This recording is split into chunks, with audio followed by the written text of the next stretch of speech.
Before the silence of the heavens, it was not unheard of for the mortal Lefari to interact with the divine heavens and its host of gods. Dread those with the terrible stars on their brow and flames in their eyes. They trade in blood, smoke, and star knowledge. For from step to step they span the span aft and fore. They are world straddlers, and their stride is shod with lightning. When you see them, you will know there are many ways to cut existence, and the laws of the world will feel very thin indeed. Seer Vazra, High Scribe of the Incanterium, the Age of Storms. Behold the awesome fires of God, the limitless power of pure creation itself. Look carefully, observe how it is used for the same purpose an Afari might use an especially sharp rock. Preem She Mach, on the conflict between the Queen Ascendant and the Corendil's Empire, Age of Ruin, year 566. My Lord of Lords, please tell us so that we lowly beings may have some understanding. What does it mean to be a god? I will tell you precisely what divinity is. It is the line that divides the circle. Words of the Gods, Volume 3, Chapter 5, page 137. Attributed to Seer, Age of Storms, 897 AS. Good evening. Welcome to another episode of KrakenQuest. This is session 2 of Beryl and the Shadow Kings, a homebrew setting and mini-adventure. My name is Phil, and I will be your DM for this evening. Joining me are Catherine. Hi, I'm playing a bright, shiny, new-to-this-world bard. Happy. How are you? I'm super happy all the time. What level are you? Sam. Level 6, I think. Hi, I'm playing what was probably originally going to be a dour and rage-filled barbarian, but I don't know, now he's just kind of living life and being happy, and yeah, I'm having fun with it. What a refreshing change of pace. He's level 6. James. I am playing Ragnan, the Sword of Seer, level 6 barbarian. Chris. Hi, I'm Chris, also known as Redbeard, and I am playing Huffmere, the mostly monk with a dip of fighter, Vren raced thing. Compelling. Last time, the party traveled from the eastern wilderness to Ozah, a city that sits on the back of a great flying beast known as the Leviathan of the North. They were answering... name every time we talk about it. I said Leviathan of the North last time. The captain introduced it as such. Anyway, they are answering a summons on behalf of their lord to assist with a favor from House Mir. On their journey, the party was accosted by a winged beast that attacked them with tooth and claw and also assaulted their minds and senses. After slaying the creature, they finally got to Ozah, where the ship's captain, Harkin, made port, and the party made their way to the Mir estate. After traveling through the city's busy cosmopolitan roads, they reached the estate, where they found a very lush and ornate chateau. They were escorted through a labyrinth of corridors through the homestead until they reached an extravagant throne room, where a statuesque beauty awaited them. After a rather short, quick meeting of food, wine, and words, the party agreed to help Lady Mir with a task back towards the Eastern Mountains, where apparently an expedition in the region has gone silent. They will make their leave in a few days, but not before having a chance to enjoy the exuberant lady's hospitality, explore the cosmopolitan city, and attend an event called the Water Festival. Our party finds themselves lingering in the throne room of Lady Mir, where they've accepted the hospitality to stay on the property if they so wish, and that her assistant Hurik would be able to see to any of their needs if they should require them. So, party. What would you like to do? Eat, drink, carouse, and meet new people that I can fight or arm wrestle or outdrink. Okay. What time of day is it? It is getting towards late evening. I would say there's no windows in this area, but judging by the last time you were outside and amount of time passing, it's probably close to probably somewhere between 8 and 9 p.m. Sure. Yeah. To give an actual thing, Wolfric probably wants to go out into the city, find a tavern, and just live. Okay. Leave your stuff here. I'll go get us set up in our rooms. I'll meet you guys out there later.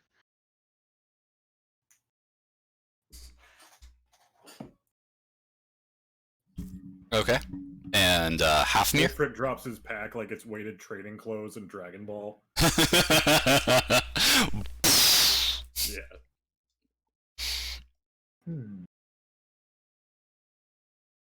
You should go out and people watch too there, Okay.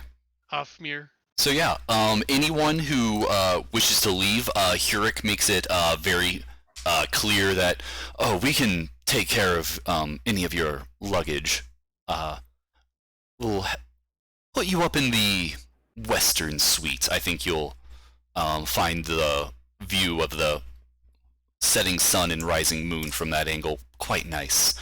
If you're looking for a place on the town, I can always recommend the Sapphire Cask, though if it may be a little kind of giving some of you a quick look of more rustic clothing rather than the very expensive, extravagant clothing that you've seen of everyone on this estate. The Wolf and Dragon may be more up your alley. Excellent. I'll come with The you Wolf just and to make Dragon, sure. Wolfric says as he hauls Solwyn to her feet and starts heading out the door. Okay. Hofmir just kind of shrugs, hands his pack off, and follows after. Yeah, so yeah, I imagine that as you go, y'all are just like unloading your packs onto this rather young Sunborn, like he probably can't be any older than 22 in appearance. And as you just start laying on the packs, he seems to actually carry them with a strength that belies his frame. And just starts kind of walking you through the corridors. And something you pick up on is the packs are blocking his vision, but he seems to have a great knowledge of the space around him and the corridors. The packs are soon unloaded onto other servants who also wear a very similar, very simple white garb, as you've seen on every person on the estate. He instructs them to take them to the West Wing and begins leading you to the front of the chateau, where you find yourself again on the very nice, lavish, beautifully manicured estate of garden.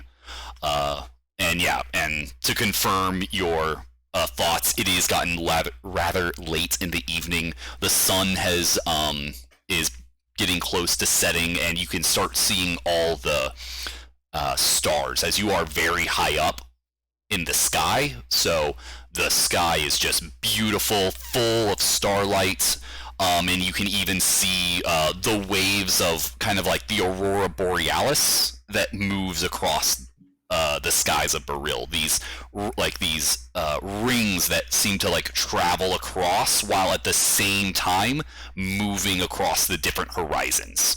Does it remind Wolfric of home? It definitely does. As you can definitely tell that as the sun is setting, the temperature is dropping even further quite rapidly, and it was already a very chilled, maybe 40 degrees when you arrived. Yeah.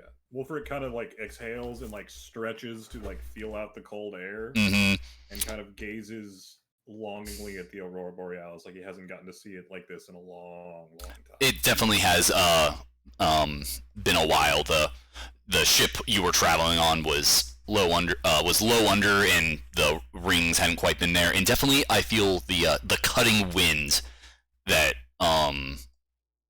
comes up as Ozah travels through the air is probably what reminds you of home the most.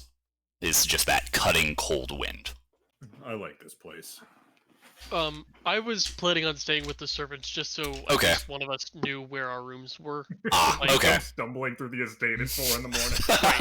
Right, we don't want to disturb people. Where do we go? Right. So I'm gonna stay with them so that I can find out where our rooms are, make sure our stuff is put away properly. And then you'll attempt to I'll meet be up meeting at with them the. after. Gotcha, at the Wolf and I Ray. just pull an Andre the Giant and pass out in the lobby.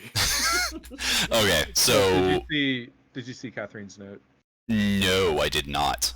You're significantly louder than us. Oh, okay. I will see what I can do about that. But you're not popping. I'm not popping. But you're also not locking. Oh, I I also wanted to don't ask. know how to do that. I was talking to someone else There we about go. the setting, and they said that there's.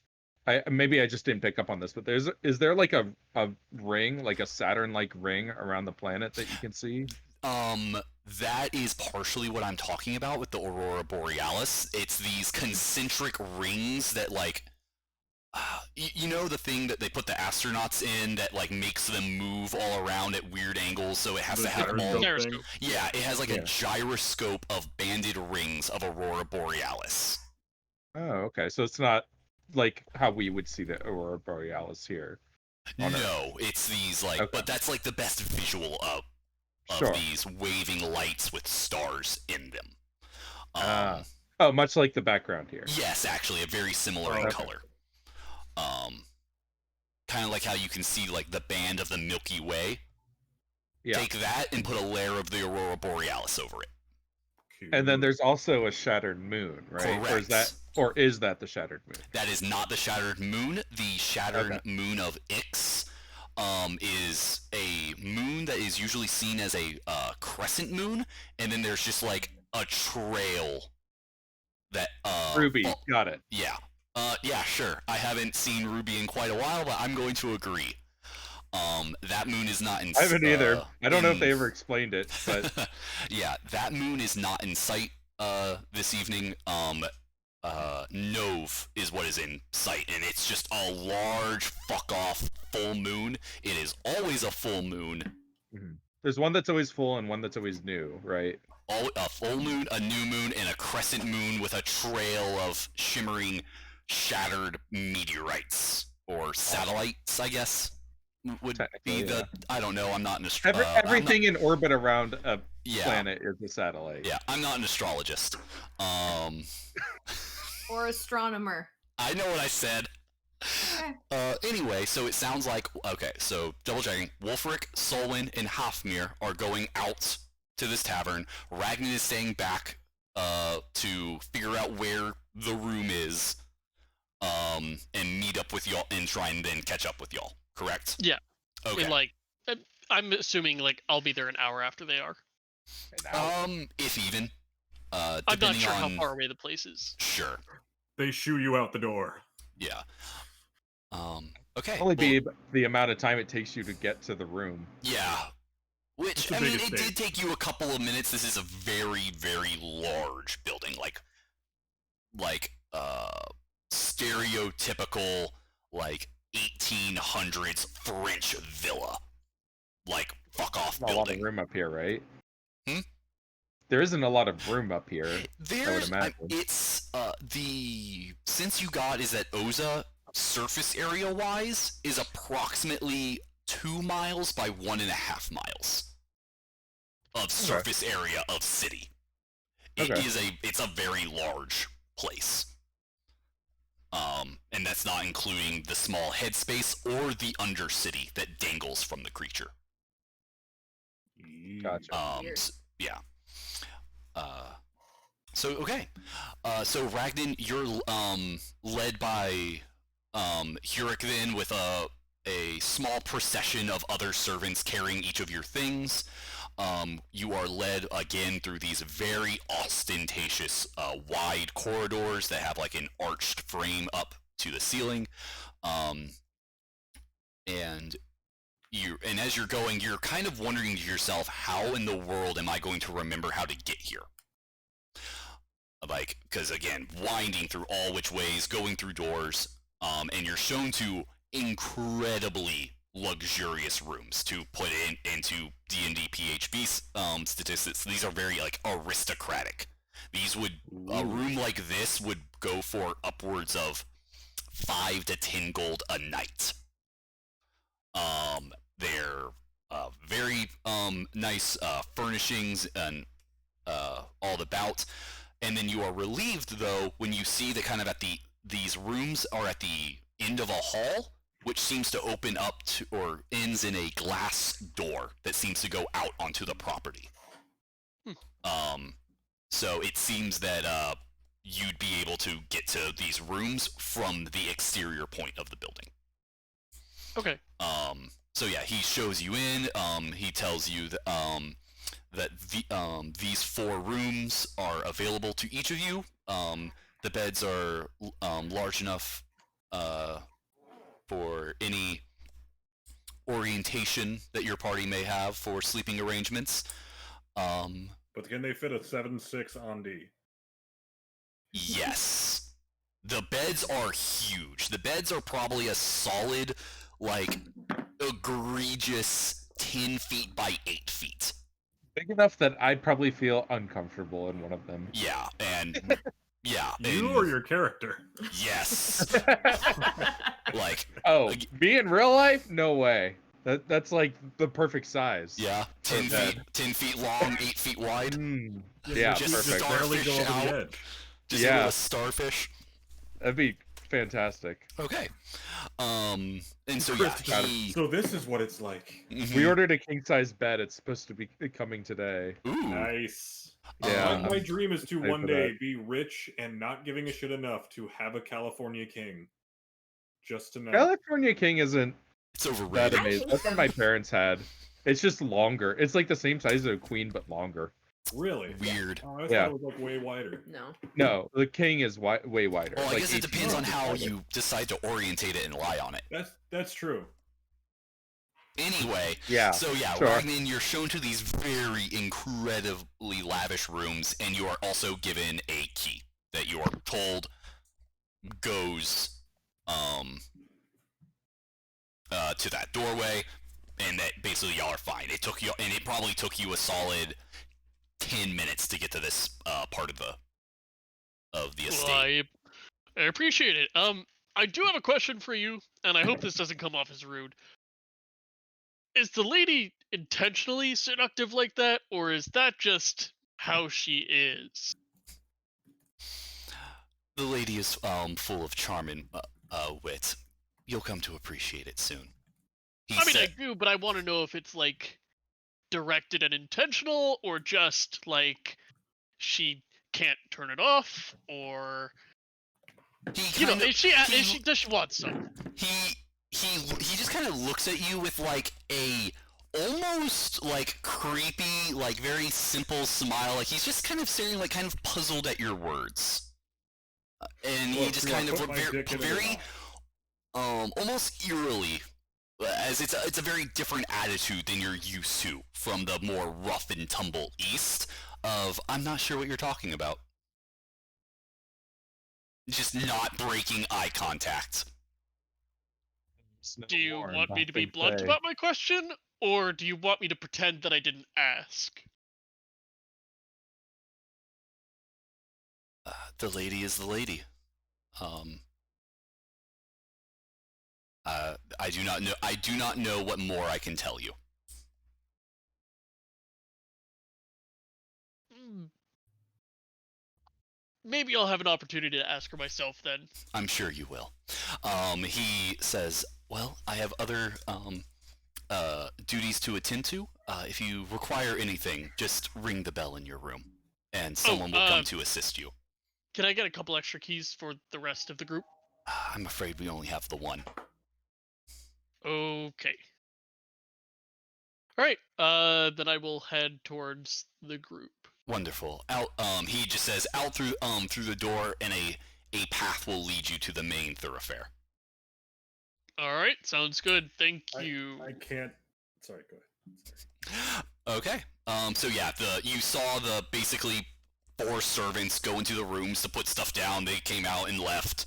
Um, the so you kind of saw what rooms everyone's stuff went into, and are otherwise left in this area. Yeah. So you exit out into the garden, where you're immediately met with a very pleasant aroma of flowers and herb, and just very well manicured, very splendid garden, where a path that is gently lit by like low lanterns to the ground will lead you back towards the main way. At this point, the other party members are probably just like a good couple of minutes off the estate,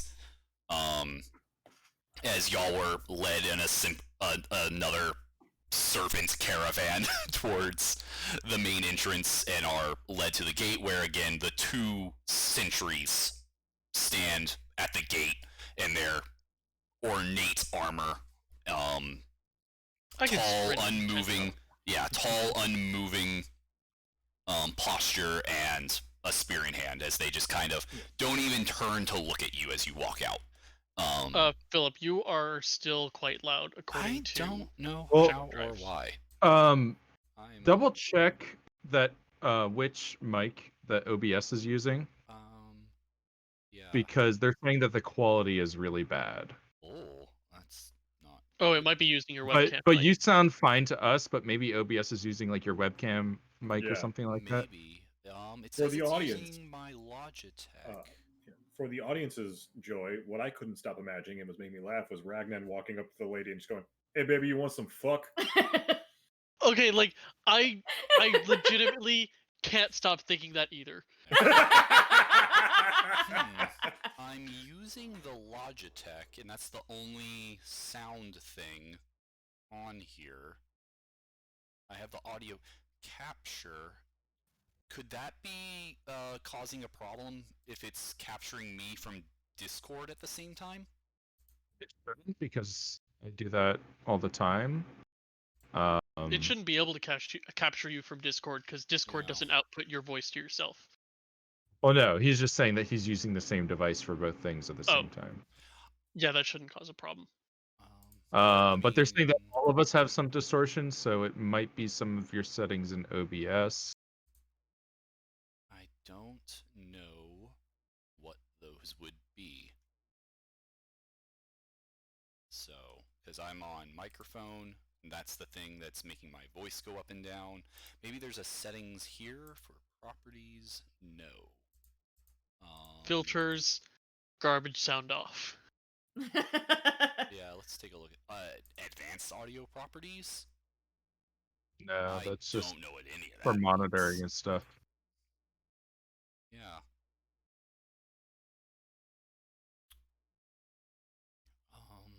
What could we do about it? I'm honestly not sure without Yeah. having it in front of me. I'm trying to open my own OBS to see what Any things the that you options have could to tweak, it? but Yeah. Which is It's just interesting exist. because you gave me this overlay, so I just went to the bottom where microphone is, right click. Well, it's property. more the it might be your OBS settings for what your stream, Yeah, audio. like your sample rate and stuff like that. Yeah. Which wouldn't be on audio. It's probably under settings. I'm doing this from memory because I'm Sure. OBS Yeah. one. I went to For me. file settings, audio. or it might be under streaming. Maybe the decay rate? No. Peak meter type?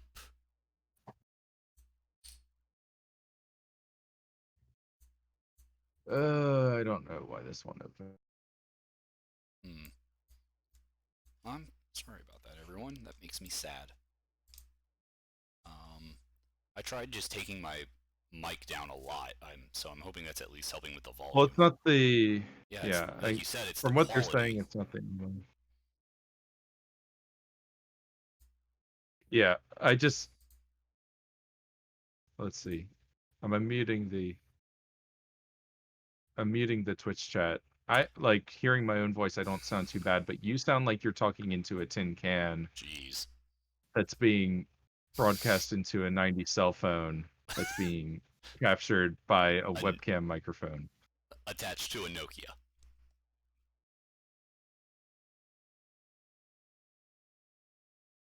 And I don't know why that would be like that. How do y'all sound? Hearing my own voice, it sounds fine. Ragnar just, but yours in particular wants to make sure that we can get back to the room all right, talking clearly so you can hear my voice,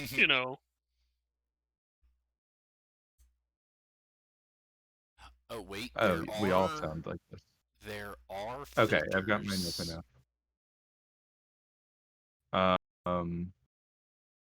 Yeah, but you probably don't have any filters on, or you shouldn't have any filters on. There are 4 filters. On your audio? Yeah, on my mic. It says there's an expander, a noise gate. Should I just try deleting that these was and stuff see what that those I do? had on. Yeah, or just turn them off. Yeah. Do you just? Because I forgot I had those on for me, and I forgot that you counted. Yeah. Yeah, clicking the eye turns it off. Because I had those on for my own benefit, because I stream from behind an air conditioner. Gotcha. So maybe that was messing me up. Okay, well they're turned. Are they off now? They should be off. I clicked on the eyes to cancel. I crossed out all the eyes. I closed the thing. Okay, now you're gonna have to turn yourself up a little, I think. I'm turning myself up a little bit. I'm talking. We might as well make some progression. As Hofmir, Wulfric, and Solwyn begin moving out into the town, where they see this very nice districted area. Bring yourself up a little bit more. Bump myself up a little more. I'm up a little more. I'm in the yellow now, so hopefully that's high enough. So again, it's a very nice district. Yeah, that's much better, I think. Most of the shops look Sorry like about that. I guess technically that was my bad because he copied over settings from me, but I forgot that was going to be copied over.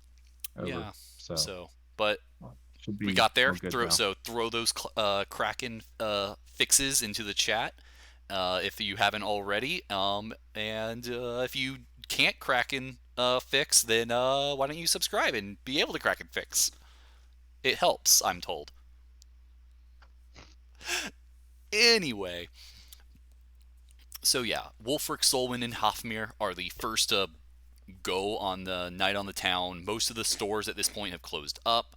The only places that seem to be open are a various series of inns and taverns that you eventually find your way through. There are enough evening goers that you're able to pretty quickly get directions to where you want to go. And to give you an idea, once more, that if you are now leaving the Myr Estate, which is on the left shoulder of Ozah, you now find your way kind of moving down along the edge of the creature, where you find a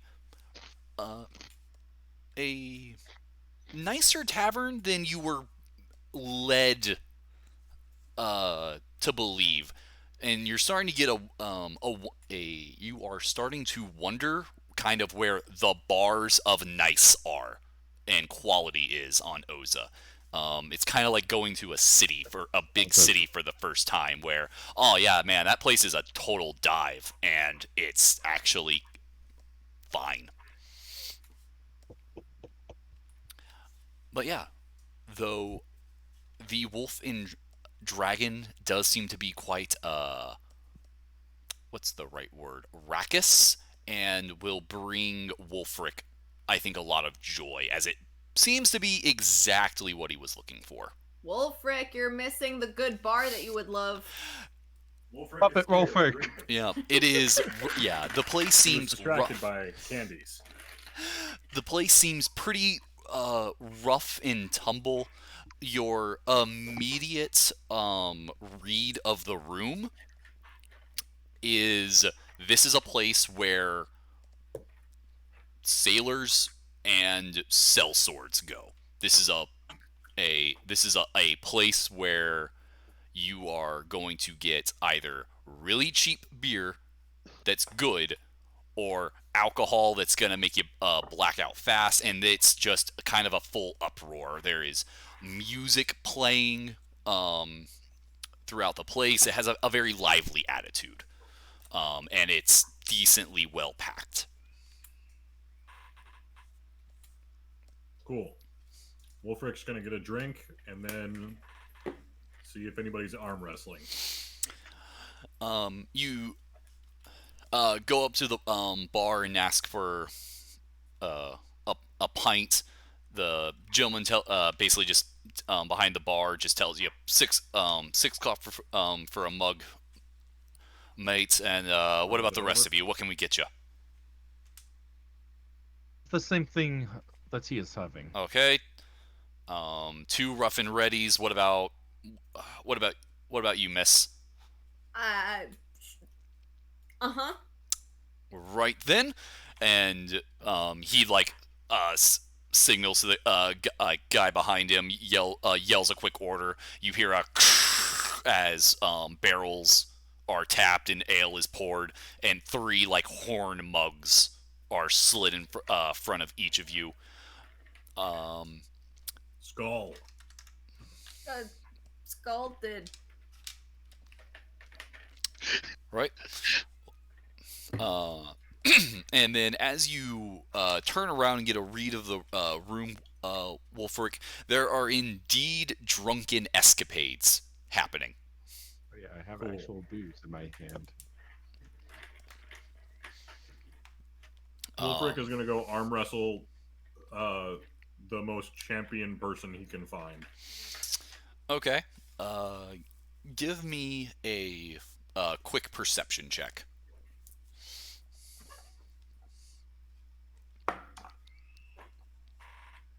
17. Okay. You can see in the corner there seems to be a group.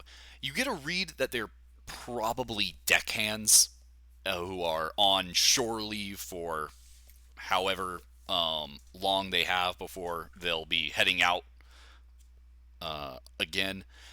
And it just seems to be like a raucous bunch playing cards, rolling dice, and measuring strength against one another.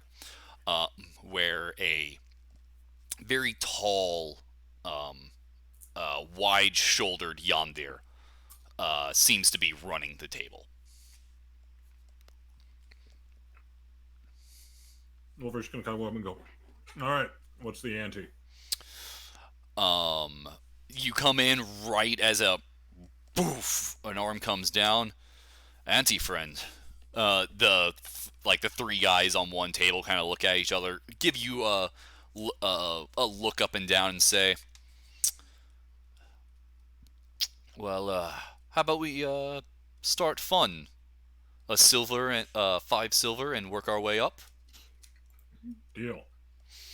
All right then. It's about at this point that Ragnan has gotten off the estate, gotten some quick and simple directions, and enters the establishment. Alright, I'll look around for my group and head over to him. Yeah, it doesn't take. Yeah, Solwyn notices you come in, gives you a wave. The group wasn't super hard to find, as Wolfric is tall and Hafmir stands out. Despite their passive nature, they are quite noticeable in a crowd. Cool. They're still next to the bar, like No, getting their they drinks? have moved away from the bar to a table to engage in arm wrestling and Okay. other I'll go gambling. order a drink really quick. Okay. It takes you a little time to get up to the bar, but you eventually get whatever you order, either a Something strong and sweet. strong and sweet. Let's see. He goes around, starts like kind of thumbing bottles on the shelf behind the counter, grabs something, a dark green bottle that seems to have a very dark liquid in it. That should set you right. And pours it out, pops the cork out with his thumb, and starts pouring you. I'll take the whole bottle. Whole bottle. I'm sure I'll like it. All right then. That'll be 8 silver. Sure. And yeah, he just plops the cup in the bottle, slides it your way, takes your coin. Where Wulfric is engaged in manly feats of strength. So let's go ahead and start doing some roll-offs. First it's starting in the middle, going down. Basically, the meter starts in the middle. You need 3 successful competitive athletics checks to get it all the way down. Otherwise, the meter moves back and forth with varying degrees of winning. So let's do 3 athletics checks. Yeah. Ooh. 24. You very quickly get the upper hand. You're not sure if you just caught the guy off guard or if he just was underestimating you after what seems to be a winning streak in front of him. Cool. But yeah, so we're, I guess this way. Ticked 1 in Wulfric's direction. 13. 17. So you quickly take the advantage, but he then moves it back up to the middle. Okay. Ruh-roh. 15. Much lower. So he starts to recover, and you just give him a look in the eye and a smirk as you start pushing him back. Has Wulfric been in a bar fight since we've been like as a party, or how many bar fights has Wulfric been in since we've been in a party? That's a good question. Roll a d20 to Yeah, find out how many bar fights we've been in. More than a 9. few. Okay. So yeah, I would say that y'all have a decent understanding of the usual behavior in taverns with each other. He didn't order anything strong tonight, did he? I don't know. Is this strong? Yeah, like hold up my cup to. I'll take a drink of theirs. It's definitely strong. I don't beer, but it's definitely on the heavier side. But it's on the strong side of beer. It's on the strong side of beer. It's not going to make you go liquor. blind. Listen, the last time I got sick off alcohol, it was a strong beer. That thing Fair. snuck the fuck up on me. Yep. This one's on the line, but I think we might be Yeah. okay as long as he doesn't drink them too fast. But yeah, so okay, one more, another rather athletics check as y'all get going. 13. 10. Ooh. So you have him on the you're on the cusp of victory. Just 3 inches separate you and your coin. Well, frick. 17. 16. So yeah, he's just like at this point, like he has his other hand on the table, like trying to anchor himself, and just come on. He's just like, come on, and his hand just slams on the table. And there's a small gathering of people just like watching previous participants who all just kind of go in an uproar seeing this winning streak end. You feel some strangers pat you on the shoulder. The three on the other side are looking a bit dismayed seeing the streak end, and 5 silver coins are slid across the table to you. Sweet. That might help with the whole bar fighting situation too. Winning. Yeah, No, he's not a sore loser that's going to start a fight like that. Yeah. Always. So, but yeah, but it'll put you in a sometime. worse mood. I know you. I've seen it before. Look, just because that one time. And the other time. And the other time. And the Okay, other time. okay. Those were all justifiable by the codes of the North. Sure, but you know, based on your track record, starting the night on a lose, not great for you. 9 times. Most of those were consensual and I joyous suppose 5 celebrations of is life. most of 9, but not by much. All right, what are you guys doing? yeah. Slowly drinking this giant Mhm. horn of beer that was put in front of me. I'm gonna play cards with the group. Okay. So yeah, you If Hafmir and Solwyn want to play cards. I'm kind of good at it, but you know, it's Okay. fun. so okay. Well, yeah. you know, it's not a big deal. I've only ever been to bars with you Okay. guys. What else do I do in bars? Honestly, I'm not really sure. I'm not really, like, I don't go to these very often. I'd rather be out there, like, you know, killing monsters, but I'm this just is fun imagining too. you guys are like talking while Wolfric is just in the background living this montage Yeah. of his best life. So, yeah. Just, Bam! Bam! yeah. So as y'all are having that, Ragnan, mentions monsters. A bartender comes down and is setting down food and drinks for people. Monsters. Well, then you've come to Ozah at quite a strange time, and maybe a one up your alley.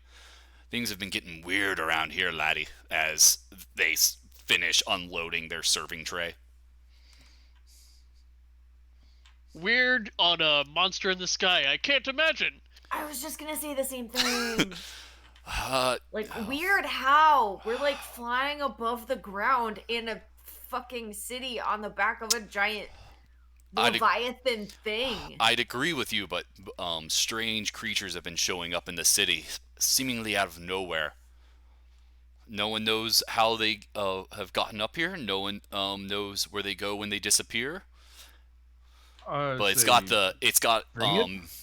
has many of the town guard or guild guards on edge. Not town guard, guild guard. Sure. Yeah, just Anything clarifying of that nature? Say again, Hofmir? Do they have wings? Not always. Most of them, in fact, do not. So how they got up here, no one's sure. How big are we talking? Like here or here or here or here? Here? It Just start doing that thing I did when I was a kid, it where it'd be changes like, the. here. I hear the southern dock got hit with a swarm of plague beetles up out of nowhere. You're that big? That big? Individually, but That big? when they start congregating, things get nasty and Scoot bloody swarm. fast. Not the Scoot Swarm. Yeah, No. basically. Stop playing Lance. Oh God, Uro. Yep. Anyway, yeah. He There can't was hurt you anymore, Chris. I learned today that you can mutate Scoot Swarms. Ooh. Oof. I need to get back on Arena.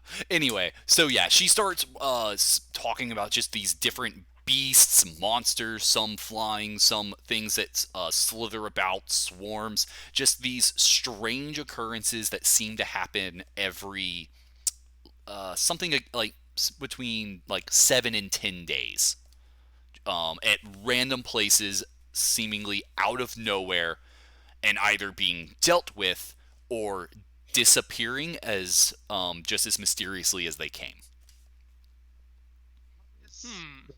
Well, I guess we'll keep an eye out for Dealing with such something situations. random that happens. I mean, I wouldn't mind getting in a fight and, you know, protecting the town, but that is a little hard to, like, pinpoint how to help.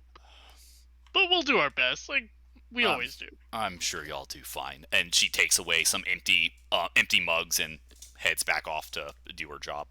I mean, a swarm could come in on a ship, right? Yeah. It's possible. Like, you have a bug, and then the bugs.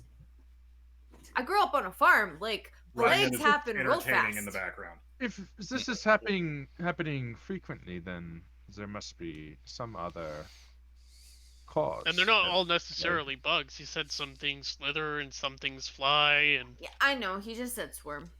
Or yeah. Well, I mean, anyway. Fun There might- example.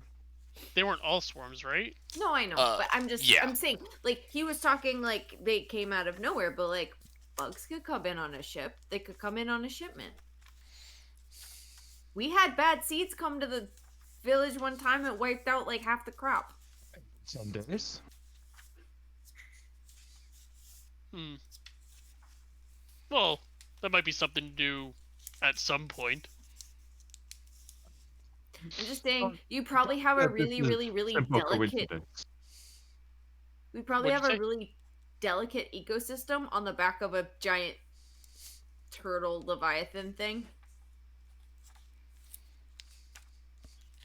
Yeah, no, that makes sense. I'm not one for like ecosystems. I'm just like, hey, look, monster wants to destroy my village. Let's destroy it first. So, Yeah. One and- would think that a town that has put itself in such a geography would not expect to have to deal with these kind of issues that normal towns would. I mean, yeah, I guess. And if it is happening this frequently, I think there must be more than just simple coincidence of bugs getting on a ship. It's worth looking into. I want to ask the barkeep or whoever comes by next. Yeah. Just how long has it been since the last attack? Not 9 sure. I think the last I heard was 5 or so days ago. I think something on the northern docks. Something about a great metal bull. And they go on as they see or hear a patron just like yell for a server.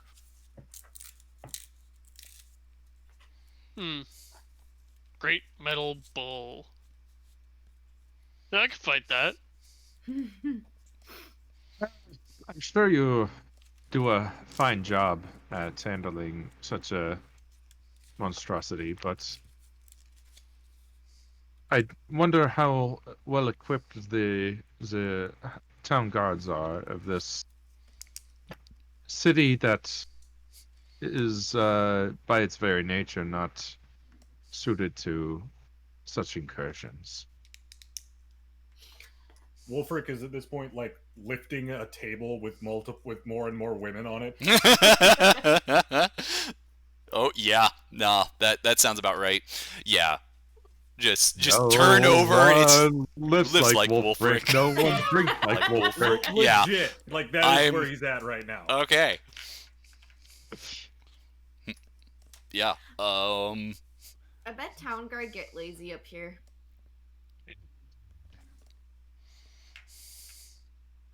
I don't know if the town is anymore, or if they are involved in tracking down or preventing this sort of incursion. I just hope something doesn't happen during that festival. Seems like the worst time for people to get hurt. Like I said, I don't believe this is only coincidence. What do you think a water festival is up here? It's not like this giant thing's pee, right? I hadn't considered as such, but Oh. we have seen fountains and gardens. It's not I'm as pee, assuming- right? That's the shower festival. The water sports festival.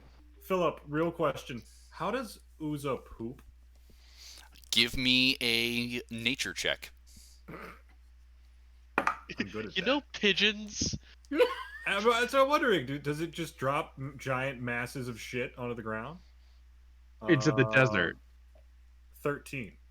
A You giant litter box. you do not know, and you can Are only oases fathom. in the desert caused by its fertilizing mountains of shit? You are unsure. The mind can only wonder. Okay.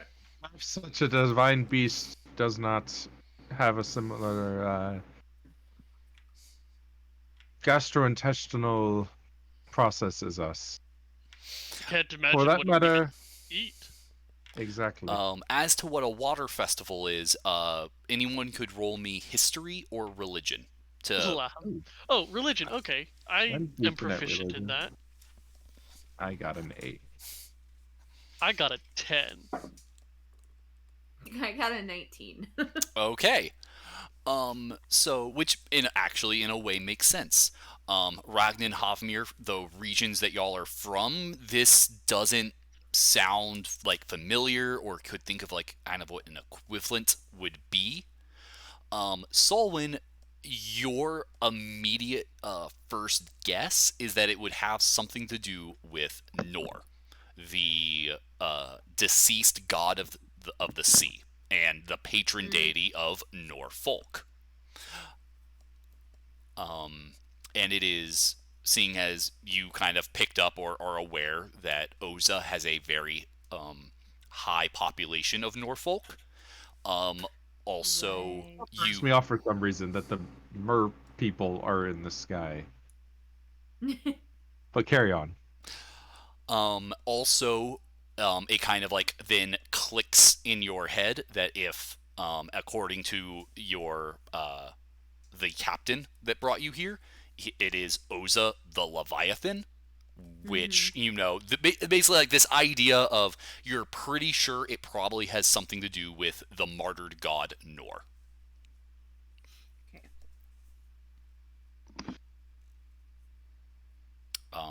And then and as such, there will probably be some, on top of, a festival having, booths of food and craft and entertainment. There will also probably be some large group ceremony, as Ifari religious Ifari festivals usually include some very large religious ceremony that usually always involves song and dance in some way, which is kind of like a ubiquitous theme across large religious ceremonies on this world.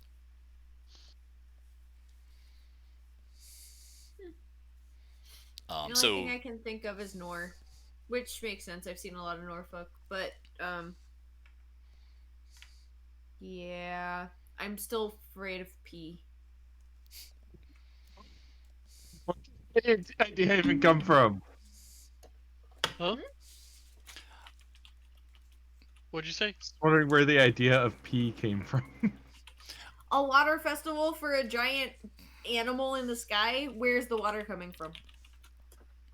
Same Clouds? place that it's coming from with the. But there are no rivers up mountain. here. Like rain, fine, but it's not a rain festival, it's a water festival. Maybe Are there rivers they're- that we've seen? We've seen fountains. You haven't seen anything that you would call a full, like any rivers, canals. You've seen maybe the occasional water feature in like a small like city square or circle where a bunch of roads meet and intersect and kind of becomes like a small market plaza. But you haven't seen anything that makes But you it's think not large body arid of water. No, up here. no. As a reminder, it is actually quite like it to some degrees lush. There are trees, there is dirt and grasses underfoot. There are shrubberies. There in what was a part of getting to Ozah that was a very strange. What was that? I don't know. A strange surrealism that you had to deal with is your brain telling you we are in the air. We haven't seen the earth in nearly a week, and now we have grass and dirt underfoot on top of a giant creature, and just kind of blew all expectations of what you thought this city would be.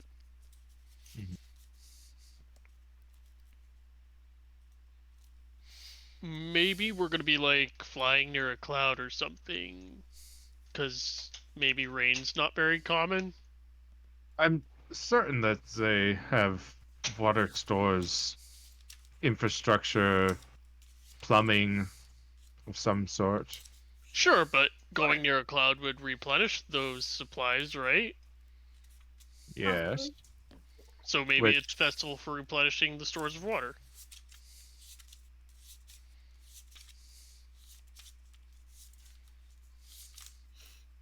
Sure, that's a common event. Oh, I grew up on a mountain. There was plenty of water. It was all cold.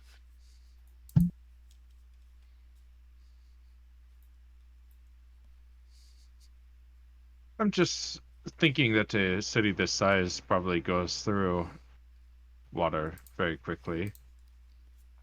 They must have ways of recycling, and Again, despite pee. Are you suggesting that this thing pees once a year? No, I'm just saying, if we're talking about recycling, you don't recycle, like, pee. I mean, given that could have a Our half mile city- long ladder.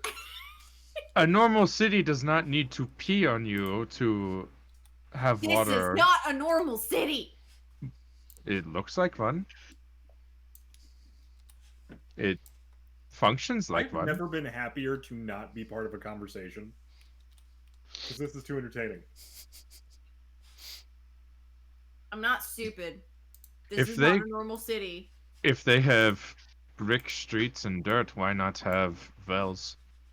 And Because storage the of wells water? would have to go into an animal to pee. Or blood. I'm just saying, this is not Earth. It's Why? Sure. Why would the whale have to go into the bladder of the animal? It wouldn't. I said pee or blood or some other fluid of a body, but it's a body. Everything else is on the surface of the animal. What? The city is on the surface of the animal. But a whale would have to dig into the skin of the animal. The dirt is not that deep. How do you know? You want to go dig a hole? Yeah, okay, I'm in. Dig a dig hole. Oh, Dig a diggy hole. Solomon and Ragnar are gonna go dig a hole. Hey, barkeep, is there a good place we could like dig a hole for a bit? Not. Probably not. We'll fill it back in. Yeah. We could just ask a person who lives here how Why deep do the you town need is, to dig a hole? How or what their deep is sewage Earth? system is. Oh, kind of like dawning, like, yes, tourists. The Earth goes a few feet underfoot, somewhere between Why don't you just ask him what the water festival 10 or Shut up. 15 You're not here. feet ish. I'm not sure. Hafmir. And your plumbing system? I mean, there's just usually into the gutters that all run downhill, and the whole city is they pantomime like a dome. So Where do you get your water from? So you have water stores at the edges of the creature. the water, clouds, rain occasionally when Ozah goes down. There's the lake in the middle of the city. So if it... Oh, there's a lake. Yeah, but it can't be too deep. There's your answer. In the middle of the park. Where's the park? How far is the park from here? From here, maybe like just 30 minutes 30 minutes east. Or you thinking what I'm thinking, Solwyn? Yes. Swim to the bottom? Yes. Yes. Yes. Is this where we're going? So I am imagining right now does anyone grab Ragnan Wolfric on the and way out? Solwyn No, getting you're up, too busy bench pressing beauties. We'll be back. True. I don't lifting care lasses. about that. This could be a Ragnar. I'm gonna keep watching Wolfric. All right. Just Wolfric. Hofmir, you just turned Like- over like, and Wolfric's just Hofmir's getting so reps in. secure in like his belief of how things work that he doesn't need to find out. Yeah. Wolfric Ragnar, is doing much like a bicep fairy, curls is with kinda barrels of stupid. ale.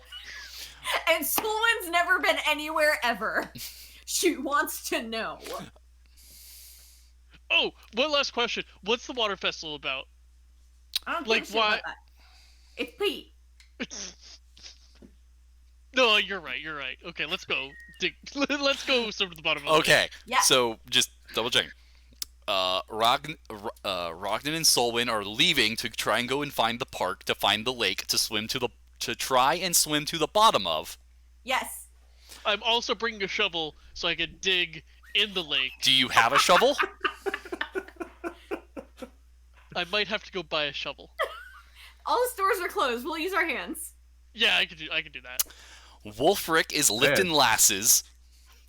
He's lifting lasses, but at this point he's taking a break to do like bicep curls with barrels of ale. Yep. Girl and cuties, Yeah. bench pressing babes, Yeah. squatting. Yeah, I tried to do squats, that you one know, too. I couldn't think of one. Anyway, What? Hofmir is staying at the Wolf and Dragon, Yes. not feeling the compulsion to go out into the park. Okay. So Solon and Ragnan, Split the party. Yep. Yep. You leave the Wolf and Dragon into the what is now the just bitter cold of the night.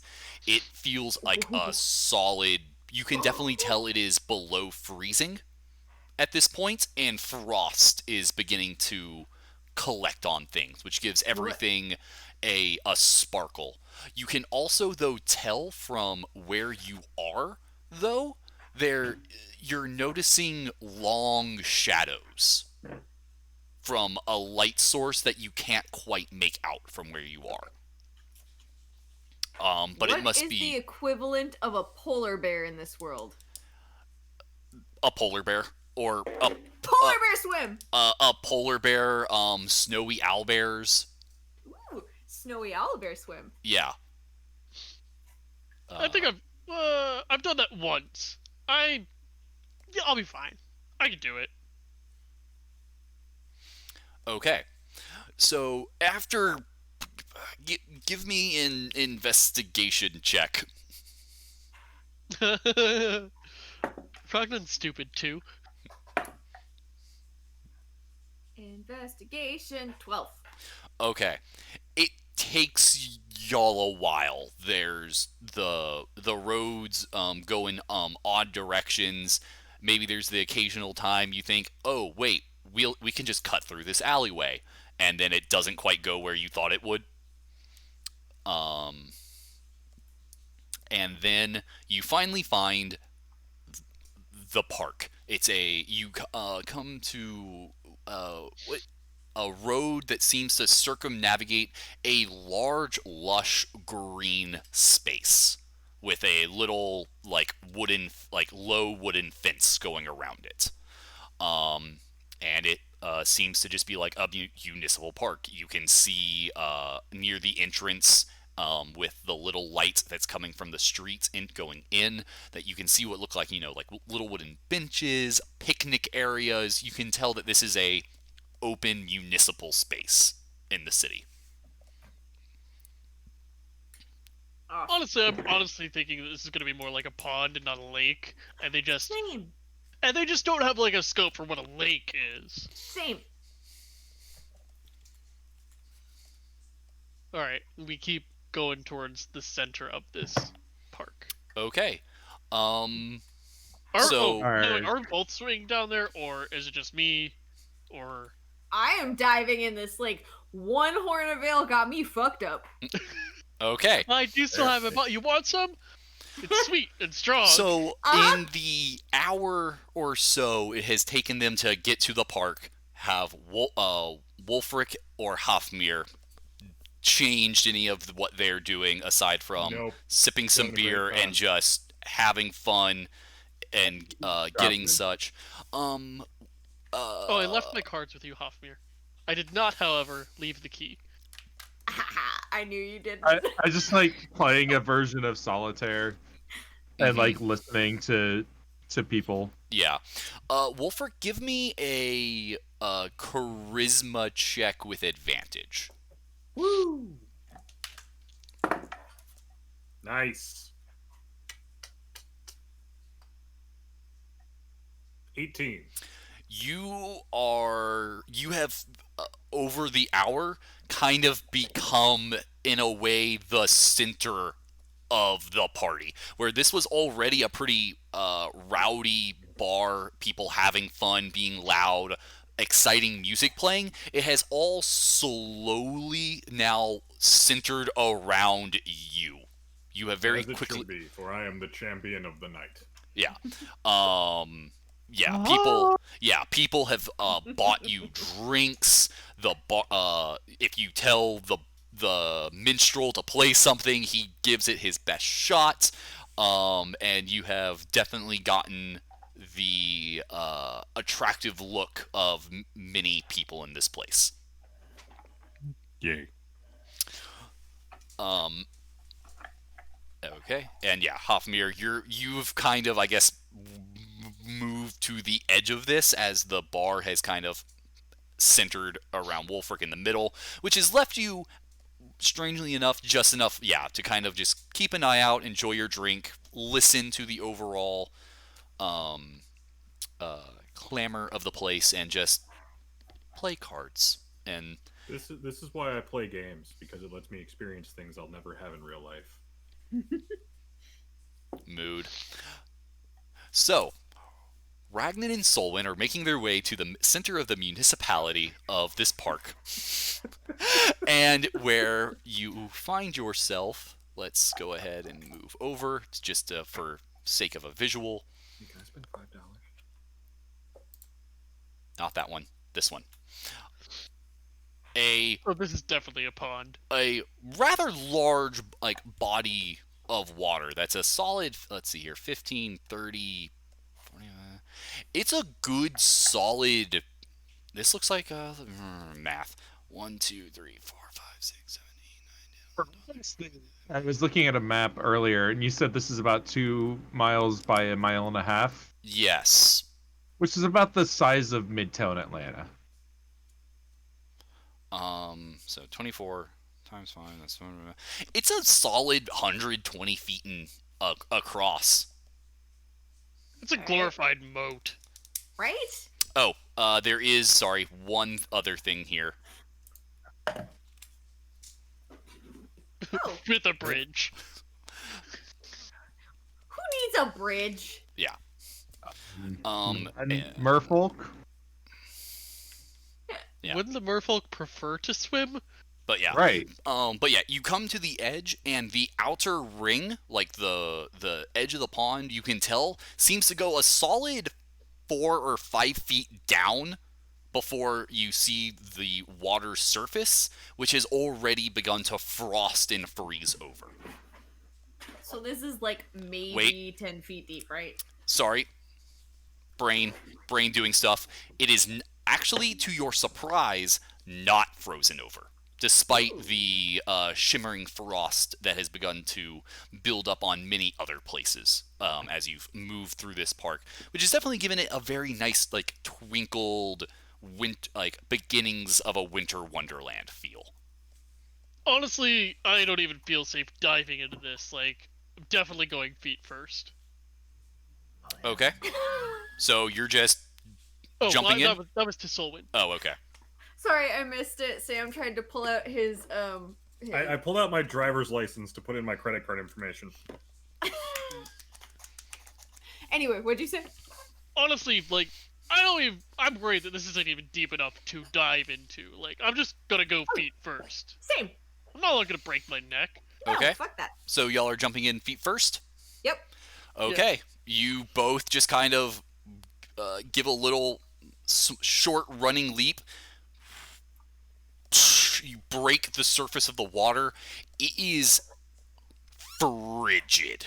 You Hell yeah. immediately feel a shiver just shake your core, and it's also surprisingly deeper.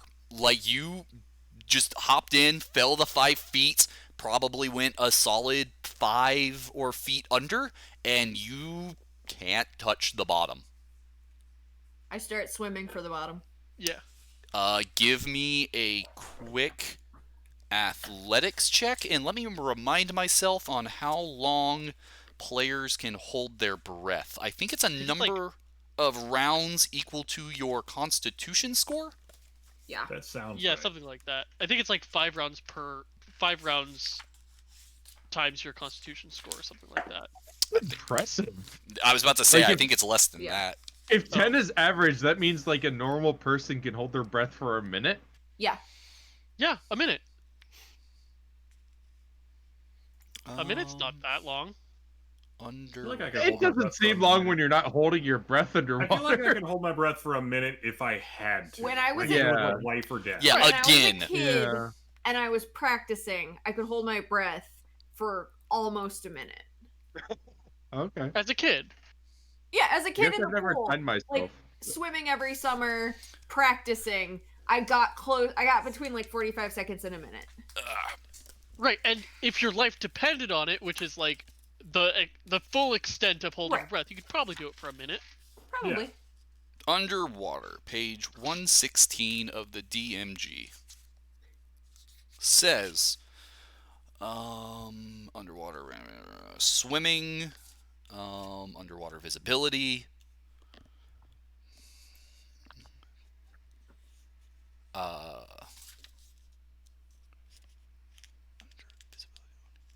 owning a ship The with might call for a sea. constitution check when you try to accomplish tasks like the following. Oh. Hold your breath. Yeah, but there is also something for how long you can hold your breath in the DMG. I remember reading it.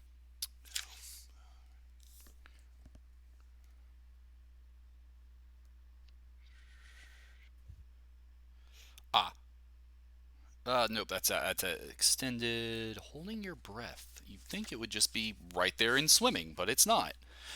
Anyway, give me the athletics checks to just do some swimming. I 17. unfortunately got a 10. Okay. Well, I mean, it wasn't super hard, but okay. So, which also, weirdly enough, for your backgrounds, makes sense. Solon would have had much more opportunities to do enjoyable swimming than Ragnan. Yeah. What is this non-frozen water? We have lots of water. It's all cold. Suffocating. So yeah, let's see, swim speed. A creature can hold its breath for a number of minutes equal to 1 plus its constitution modifier. Ah. Minimum of 30 seconds. So I can hold my breath for 4 minutes. 183 of the PHB. Okay.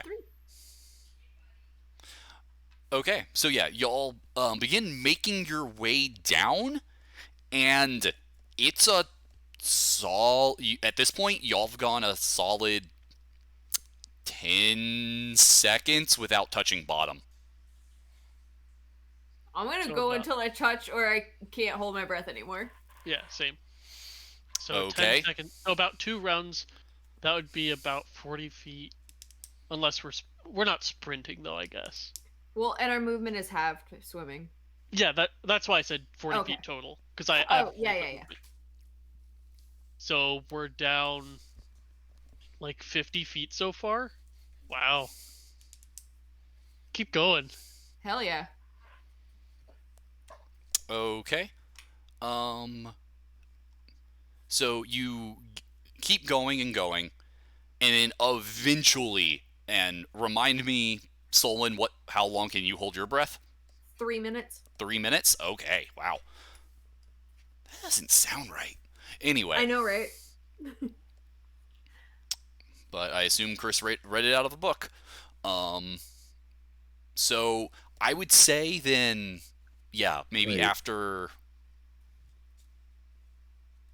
Number of minutes equal to 1 plus Constitution modifier. That just does not sound right. Anyway, I would say then it's after 30 seconds. So 30 seconds, 5 rounds, moving 15. So 5 times 15, that's 15. Yeah, y'all go a solid 60, 70 feet before you touch something. And it's just brackish, thick mud. Cool. I got time. I'm gonna kind of like dig with my hands and see if I hit something like solid.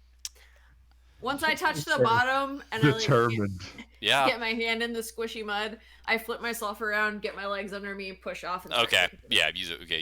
You're going back up. You're able to get up pretty quick. Ragnan, give me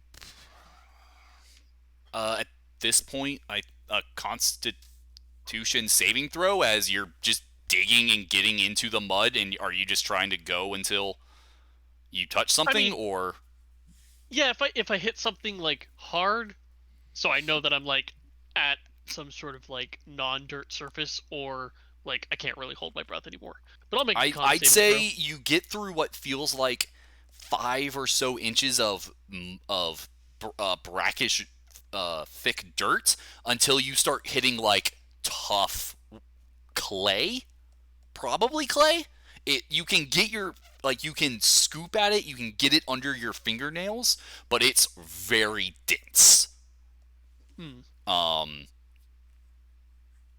Still not monster carapace. I'll go at it for a little bit, but not too much. At this point, it's been Just probably imagining close that to this 2 creature minutes. is like shell is just kind of shaped like this, and then like has a divot Yeah. in the middle. It's like those people that have a like divot in their chest. I have one of Oh those. yeah, like my brother. I make fun of him for it all. I have a divot in my sternum. Ah, I need someone freak. that ate cereal out of it. Yep. Gross. Yeah. What? You- That it- is. No, it's Oh, God, great. that's It's fucking nature's disgusting. cup holder. Boy Scouts. It's so gross. It's so nature's gross. cup I don't want to holder. talk about this anymore. You can just I'm balance a showing bowl in it. Oh, poor Jason's over there cereal. like, It's the divot in his chest. Smart man. That's just utilitarian. Gross. Anyway, Anyways, I swim to the surface. okay, y'all both come up. You're frigid at this point. Fucking It's cold. super fucking cold. We forgot to bring a change of Bear clothes. swim. Yeah, and you look over. It's like 5 feet of earth to get to the lip. So y'all are awkwardly able to climb up it. It is.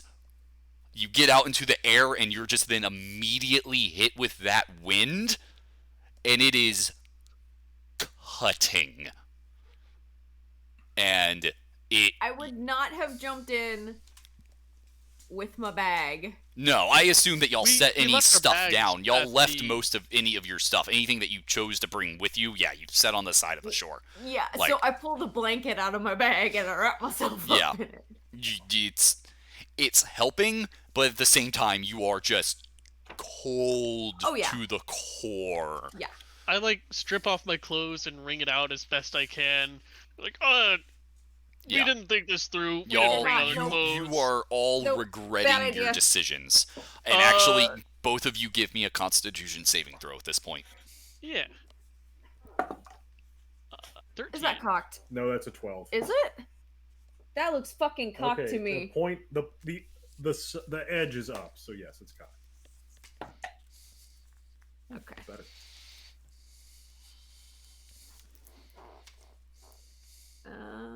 Con save. 17. Okay. So a 17 for Solwyn, and what did Ragnan get again? 13. Ragnan, you gain a level of exhaustion. Oh. Okay, which is Wasn't closer? smart. Which is closer, the lady's house or the tavern? Someone can give me an intelligence. 4.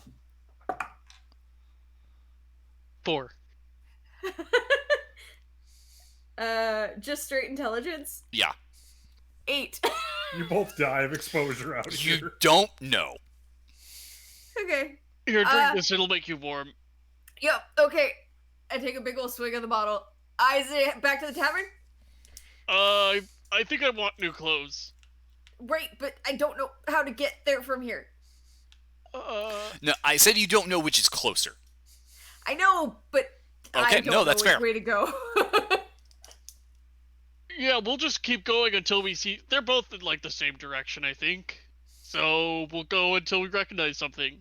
Okay, sure. Okay, so which are y'all going to? We're headed back the way we came, so Okay. tavern, I think. Okay. Probably Otherwise- the tavern, but we're assuming they're both in the same direction relative to ourselves. Give me an investigation roll to find your way back to something familiar. 5. This is the thing that Ragnar and Ilferi have in common. 8.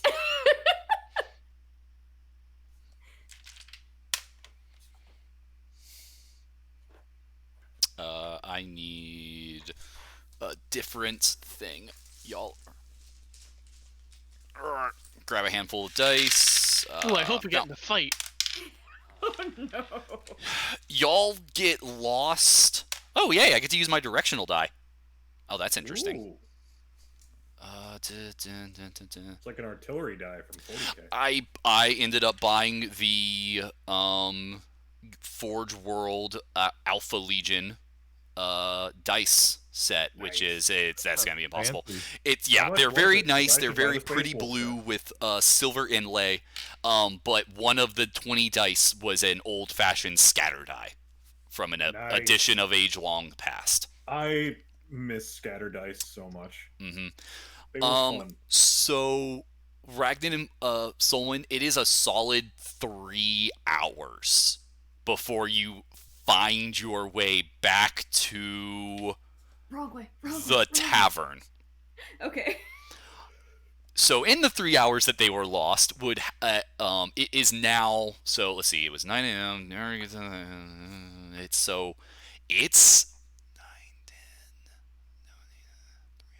It's about 1 a.m. before y'all get back to the tavern, and to give more full proper context, it was about 10 p.m. when y'all got to the park, which was when Wolfric kind of became the epicenter of camaraderie, and I would Hafmir guess at was. this point the knights kind of died down. Wolfric's got like 3 or 4 ladies on his knees, Mm-hmm. just like entertaining them with stories. Yep. And Yeah, they're hanging on to your every word. One of them is one of the barkeeps who got off their shift but decided to stick around, and has been like just like reaching over the counter, filling a mug and handing it to you. awesome. We're But just yeah. passing the bottle. So between yeah, us as at which we're- point the bar Until it's does empty. the night begins to start to really die down around How was the 11 lake? p.m. So much deeper than I thought. Yeah, it was unexpected, and it goes into like mud. 2 frigid figures walk in, clasping themselves, Oh, shaking. I thought they were already here. Yeah, no. That as they walk in, and the very first thing that Solon and Ragnar noticed is the blazing hearth on one side of the tavern. I actually beeline to the bar first, Mm-hmm. and I'm like, "Do you do mulled wine or cider?" Reaches under the like giving you a look of what the fuck did you get into, and pours you, slides you. You see steam coming out of the mug. It's a warm alcoholic drink. Thank you. I take I'm it. gonna lean over to Solwyn and like sniff loudly. Does it smell like pee? It wasn't. I wasn't worried about that being pee. And I go and I stand by the fire. Yeah. I like take off my jacket and put it next to the fire, and then sit next to the fire because it's a little better to warm yourself while you're not Yeah. covered in. So wet yeah, clothes. y'all Honestly, y'all Put down warm another up. card. It is an instant relief. I On you. You are still exhausted. But So this do you is have another this. blanket? You could. Do you have a blanket? Because I only had one. I don't. Barkeep, do you have another blanket, or do you have a blanket, or just like a pair of pants? Perhaps Shakes we his should go clean, back to cleaning a cup. Shakes his head. the rooms. You two do not look well. Yeah. Okay, it's fine. I'll just sit closer to Ragnan and put part of the blanket around his shoulder. Oh well, I was gonna take off my pants, and I wanted to cover up, the Whatever. indecency. It's fine. Take off I've your seen pants in the everything. middle of the bar. Just hanging dong in the middle of the bar. That's why I wanted the blanket. Fine. Take the blanket. Here, I'll put it just over my lap and sit, and you can have it around you. I'm sure it's big enough for that. It's fine.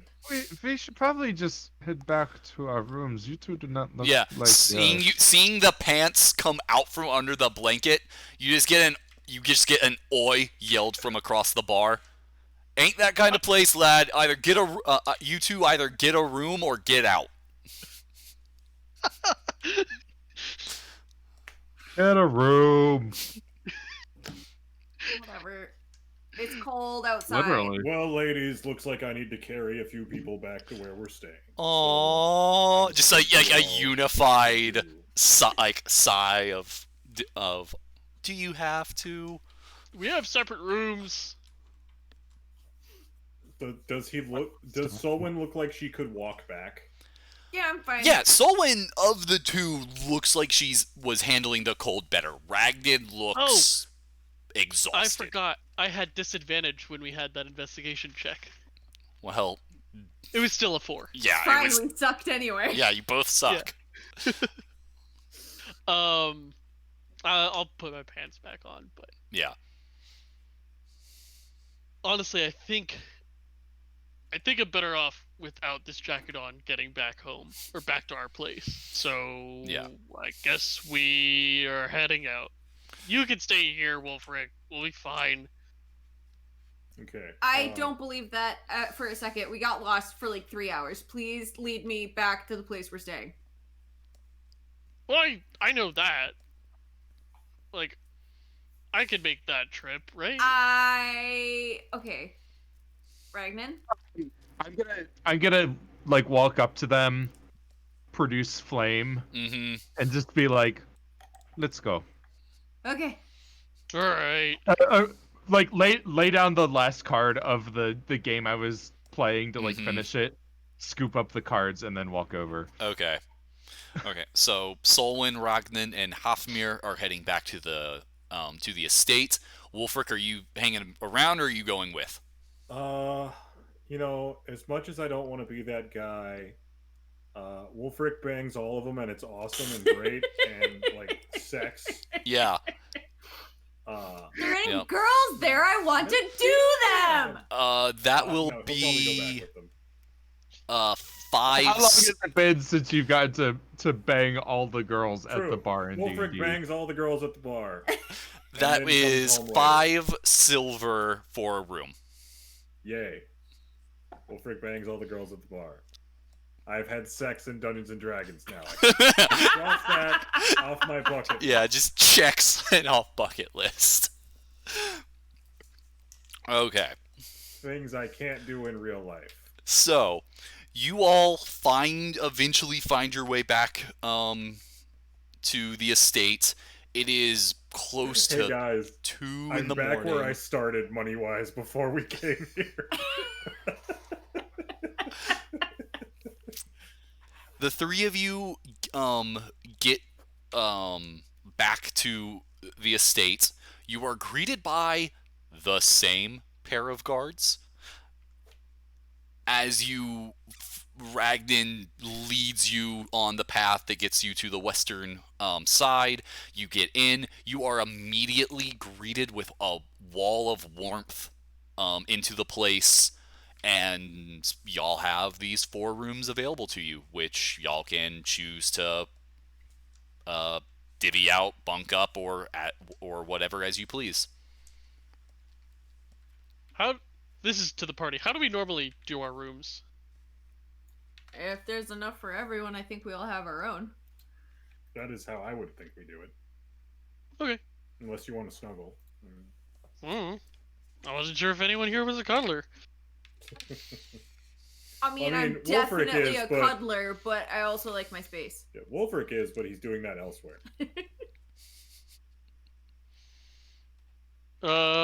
Okay. Yeah, we all have our separate rooms then. Okay. So yeah, you all eventually find respite in a bed in one room or another, or in a different building or another. Some alone, some accompanied. And you all eventually get to sleep. We can go back to this view now that we no longer need the lake. Still a pond, just a deep pond.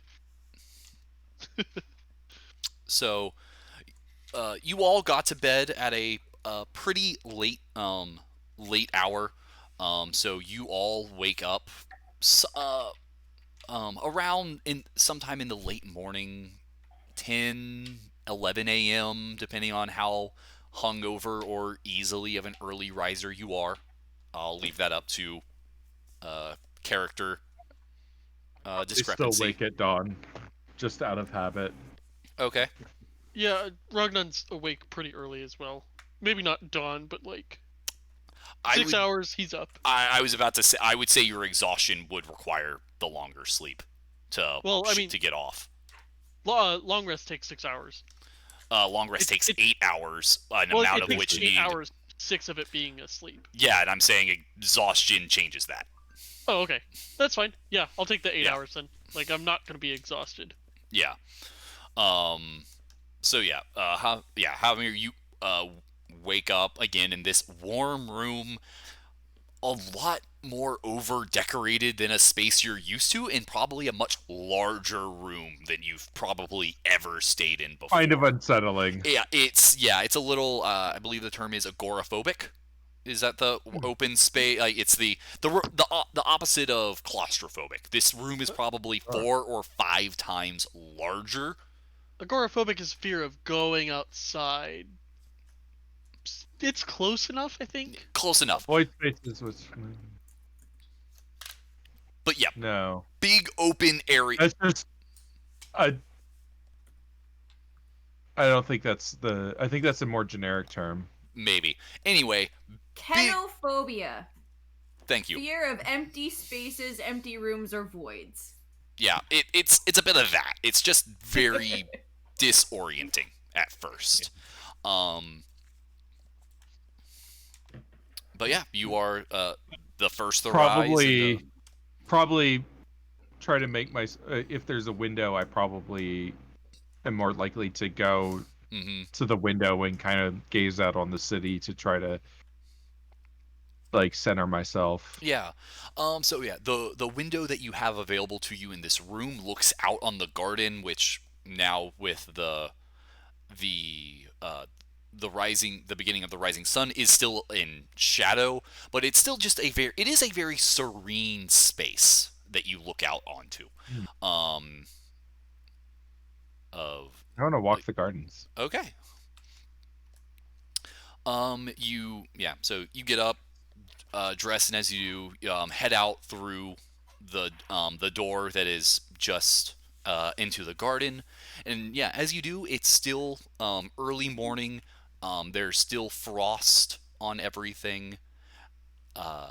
You can hear the early morning sound of birds in the trees. Again, the sound of bamboo hitting stone from somewhere in the distance.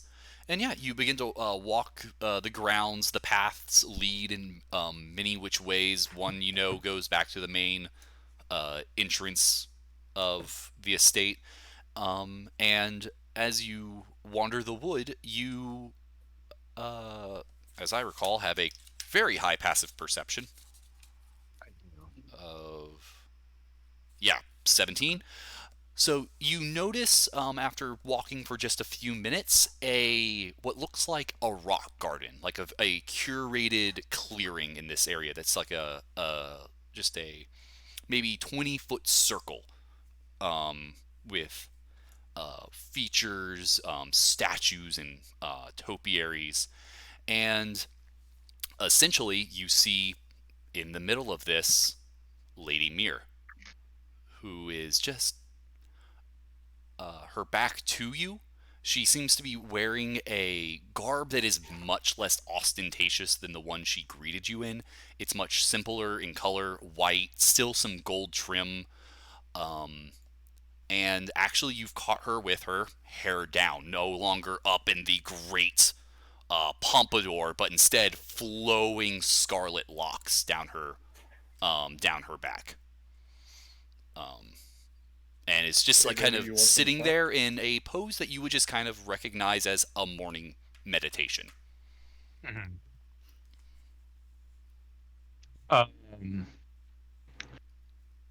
If there's room, I'm gonna just like quietly take a position like behind her. Yeah, you approach, and as you get to the edge of it, you can tell there is enough room to what you would perceive as a polite distance.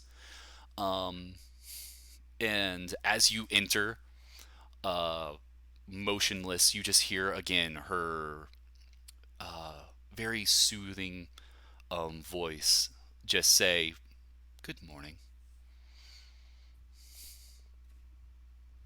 You as well. You can hear and see her shoulders rise as she takes a very deep inhale. I hope my rooms were to your liking.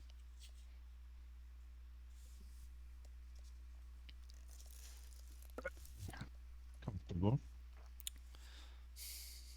Wonderful.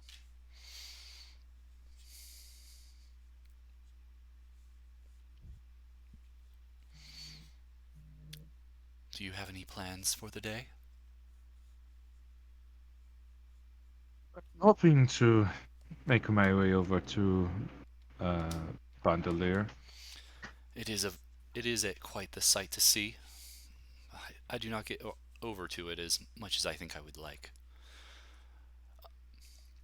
Each of the towers that I have seen is more beautiful than the last. I wish I could say I'd seen more, but Bandolier is the only one I've been able to see. I was I was not so lucky to see Ashalier, which you know is a tower south, very far southeast of where you are, out of the desert, across the Eshkin wastes, and towards the Right. southern sea. In my years, I have not had the chance to be out that way either.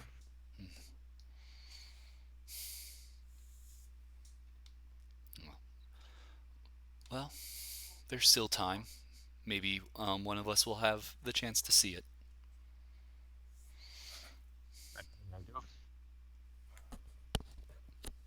I'm sorry, Chris. Say again. You cut out there a little bit.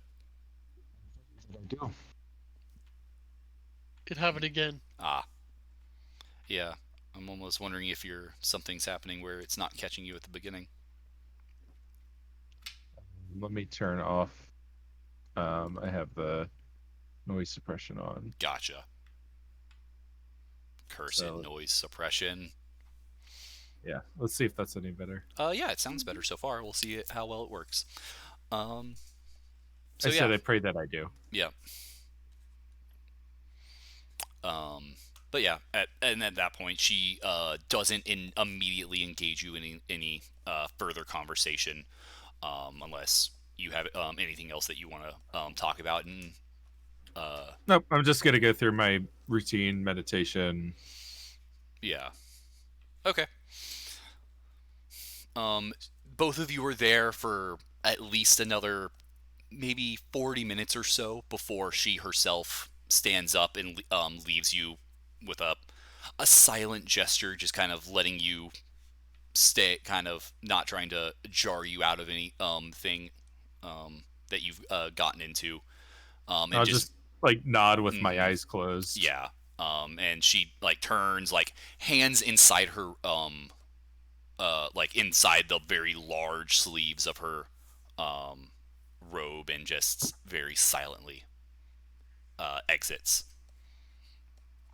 Um, so yeah, and probably at some point during that, I would imagine Wolfric or Solwyn awaken next. Wolfric's gonna wake up and make his way back to the manor. Okay. Give me a quick investigation check. Ooh. I was gonna say his mind was addled from all the explosions in their butts and sex. But if you get that reference, you're cool. I 14. gotta step away Okay. for a sec. Sorry. Sure thing. Okay, 14. You are able to find your pants. You're not sure how they ended up. You're not really sure how they ended up on the candle fixture outside your room, but you did find them. Yeah, what's important is that I found them. Yeah. And yeah, you make you're able to now with the morning lights, able to find your way back to the estate. You start in the light, and after yesterday when you were able to navigate well in this, you start to get a sense that there is one large thoroughfare that kind of goes around near the outer edge of Ozah. Cool. And then there's Hold just up one sec. Sure. James, did Philip's audio change for you? No. Okay. Huh. It dropped down for us, but just for us. I don't know why. That's Oh, fine. weird. Whatever, keep on rolling. But yeah, so you start to get an idea that there is a main street that goes around the perimeter, and then there's just a cavalcade of networks of roads that move in towards the center. That then there's a small ring around the park. Cool. But otherwise, get to the chateau. The same two guards who have now from what you can tell have been at this post for at least 12 hours. And you're able to make your way on your west side. That would be, and you just kind of eventually find your way towards the western side of the building that you were told that you would be in. And yeah, you find your way towards your place of stay here at the estate. Cool. Yeah, and then which would have taken you about an hour or so to get back, maybe a little bit less. At which point, Solwyn and Ragnan would be up and moving. I wake up, I write down the song that's in my head, and then I get up and I go about my business. Okay. Out of curiosity, is the song in your head just whatever was there, or is that using your super cool, fun little ability as you wake up?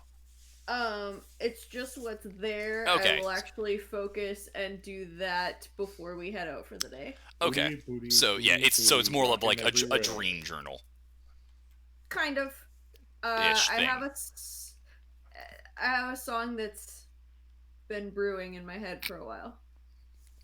Okay. I found you, Miss New Booty. Get it together and bring it back to me. Okay. Let's see, did I do that right? Okay. So Wake yeah. me up. Um, Wake me up inside. yeah. Okay. At which I thought point? you were gonna go wake me up before you go. Okay. I And then did yeah, that before. Ragnan, skin. you eventually wake up. It's mid morning. You can definitely feel the light coming in through the windows. You don't feel super great, but you're no longer exhausted. Maybe a little, like some combination of the extreme cold and alcohol, maybe giving you like a weird pseudo hangover, but nothing that's super debilitating, just uncomfortable. And I you, think I need some food. I'm sure there's a servant like right outside our doors. you were mentioned that if you needed anything, that each room has a bell. I ring the bell. So yeah, there's like a little like rope system that rings a bell, and you see it like a rope system that goes up through a little hole in the ceiling, and as you pull it, a bell in front of you rings, and you think you can very faintly hear off some other bell ringing in the building. And They probably don't have supernatural abilities to get here, so I'm gonna try and like find the rest of my group really fast. The servant appears. I was about to say, so yeah, you exit the room. Um, I imagine that this is when Wolfric has gotten in, figured out which room had his stuff in it. Solwyn is awake. You probably see that Havmir's door is slightly ajar, and if investigated, is empty. And it's actually after only maybe a minute. You see Hurik coming down the corridor. Was I able to find Wolfric and Solwyn in that minute? Yeah, presumably you knock on a Wolfric probably door, like wanders see by and is who's. like, hey. It was just gonna be a walks quick. into I'm the room. getting breakfast for us, if you want any. Yes. And then I'll go talk to the servant. Like breakfast for my group. What do you wish? Local cuisine. I'm new here and would like to try something that tastes of this place. I think I can work with that. For Will 4 you people. be eating in your rooms, or do you wish to be served in the dining hall? We can do the dining hall. Maybe the lady will join us. Maybe she won't. I'm not gonna request it or anything, but seems more likely there than if I was eating here. I'll see if she is available. And he just pivots on heel and exits down the hallway. Right. I'll gather up the party and be like, "We have breakfast in the dining hall." Nifty. Have a good night, Wolfric. Yeah. Yeah. Yeah. That was the walk of shame. I don't know what you're talking about. Is it shameful? No, it's just the phrase. Oh. Brisk, Does wonderful. that phrase and exist in this universe? mind-blowing. It does now. Canon. Sorry, completely random aside. My cat kept meowing when my mom was talking during our family game, and so his name, they've now decided that the tavern owner has a cat. And I said, it's Cannon. And so now the cat's name is Cannon. Nice. Okay. So yeah. Eventually, as y'all are getting about, I guess, getting ready for the your day, wherever your plans are, Hofmir, about how long do you imagine that you sit in the garden? Probably not too much longer than after Lady Mira left. Okay, then yeah, you'd have been back at your room Probably by around the same time. yeah, yeah, as is A tradition little in bit after, D&D. maybe. Yeah, coincidentally all arriving. Oh, hey guys! What are a you coincidence! Wow, I didn't expect you here. I it- got us breakfast. It'll be in the dining hall. I'm going to before breakfast. I'm gonna get a story in my head. Roll it. 4. Okay. What category is 4? Right here. Action. Runaway. Ah. Runaway. Okay.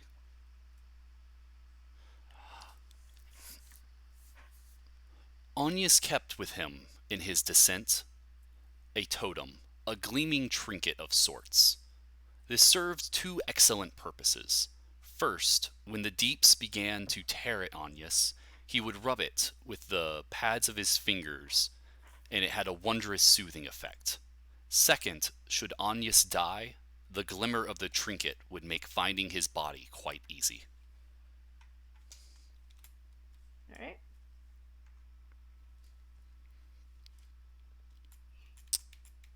Okay. So after getting ready, getting your stuff, some of you have plans as to where you want to go.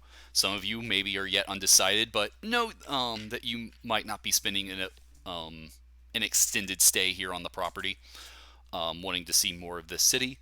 I'd say it's maybe 15, 20 minutes before Hurek arrives to escort you to the dining hall. Cool. So again, led every which way through these corridors, and as he does, he informs you that the lady was available, and she thought it better to dine in the eastern sitting room. And Is that where we're eating, or is that just where she's eating? it is where she will be accompanying you for the meal. Okay. So yeah, basically led to the opposite side of the building, where you're led into what is again an exterior walled room. One of the walls is just almost nothing but tall glass windows with the elaborate metal frames that you saw from the outside of the building. It's a very quaint space.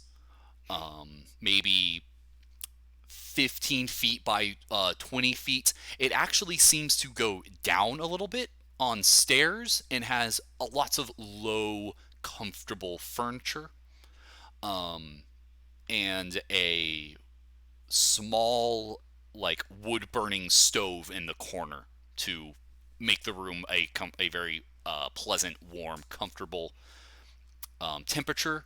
And the room is decorated with not super lavish stuff. This is actually probably one of the more toned down rooms, and has more patterned fabrics and vased flowers of every size and color, and are very very exotic in appearance. I guess I'll take off my jacket and give it to the servant. Whoever takes jacket. I don't want to wear my jacket while we're eating it before I'm here. Hold it out and expect somebody to take it away from you. Well, strangely, yeah, as you enter, there is again someone in similar garb to Hurek, but you can definitely tell that you're starting to pick up on ranked uniform. It's just like Hurek's outfit, but just like slightly down a rank. Then that definitely gives you the feel that Hurek is basically kind of in charge of there's a the staff. hierarchy. Yeah. Things are taken very quickly. Warm tea or coffee, however you want or take it, is given, and in front of you is a very colorful meal. It's lots of warm cooked fruit dishes, pastries, meat that smells delicious but has a very foreign seasoning to it. But Solon actually kind of recognizes it. It's not quite home, but it is home adjacent. Sure. That you can definitely tell that this is a southern coastal cuisine. Cool. That's not what I asked for. Well, Then that's say is something that about it. Local to somewhere. Is it local to where the giant thing we're on the back of is from? Southern Coastal. It had to come from the water, right? With all these Norfolk on it and turtleish. Basically informs you that there are very few things native or local to Ozah. The city is It's a melting pot.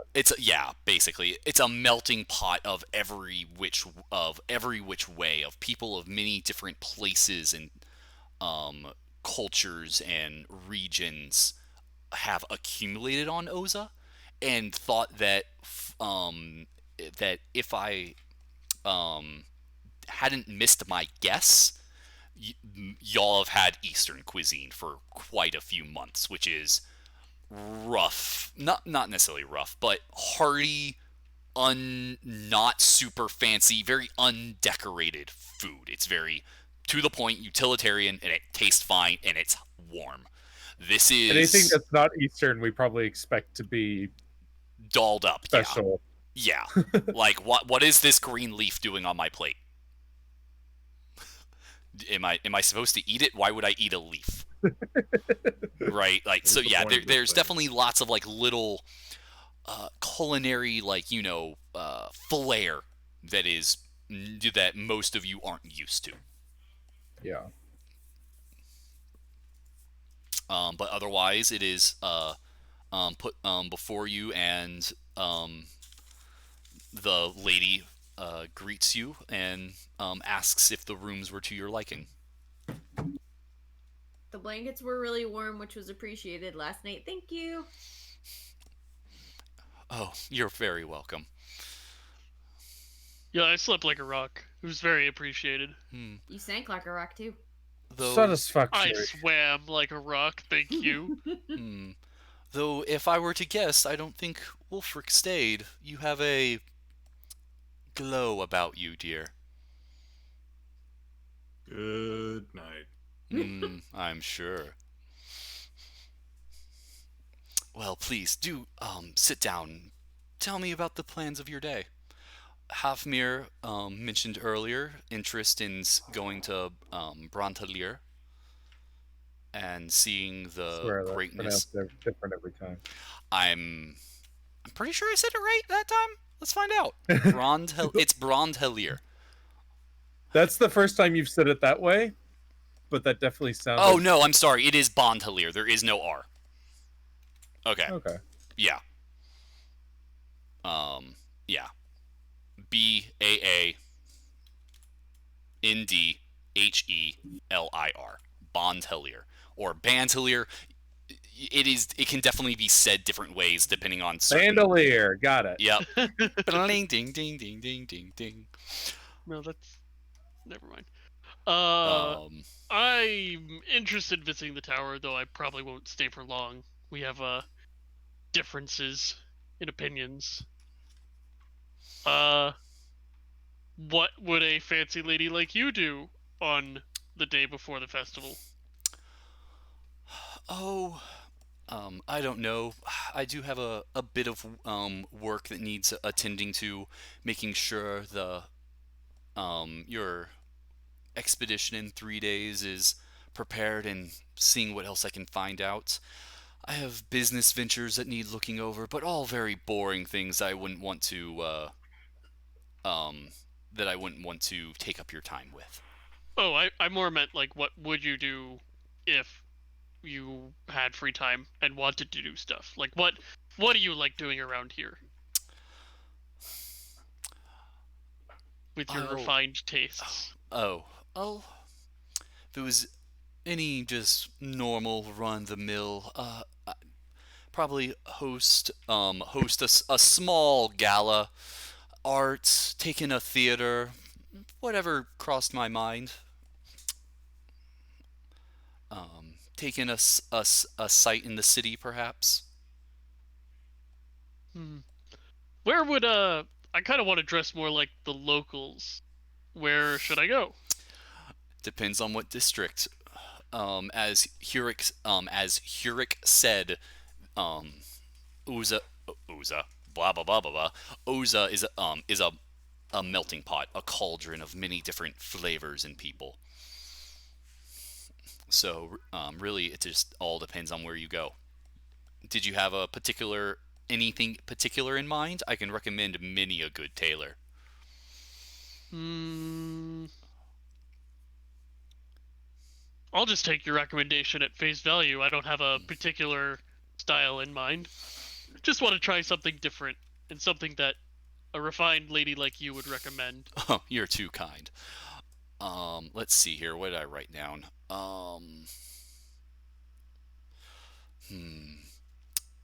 I would recommend the Old and Bold. You can find it on the south side.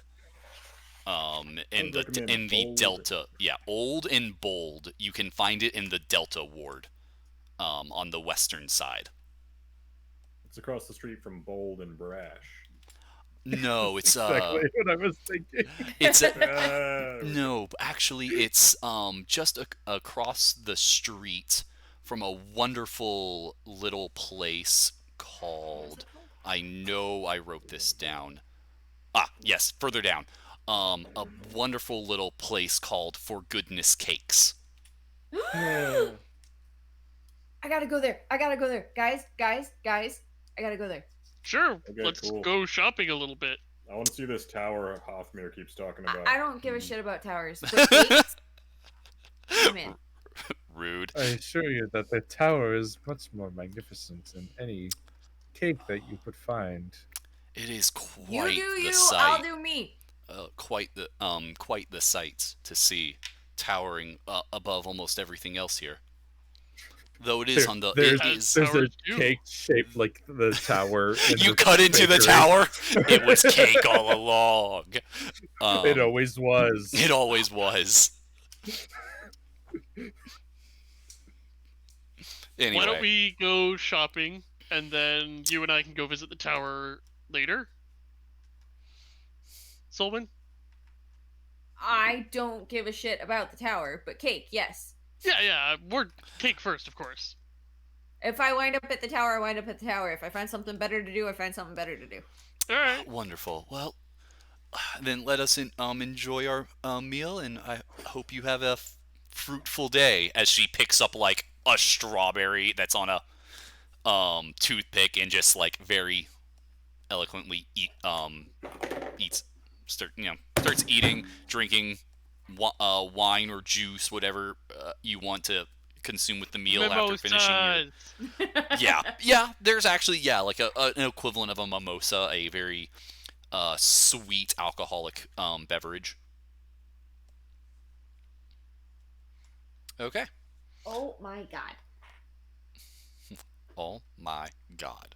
Look at My What cat is will this stop called? whining. Lemmy Something has cakes? an hour and 50 minutes to wait till food, and that's so long. It's forever ago, really.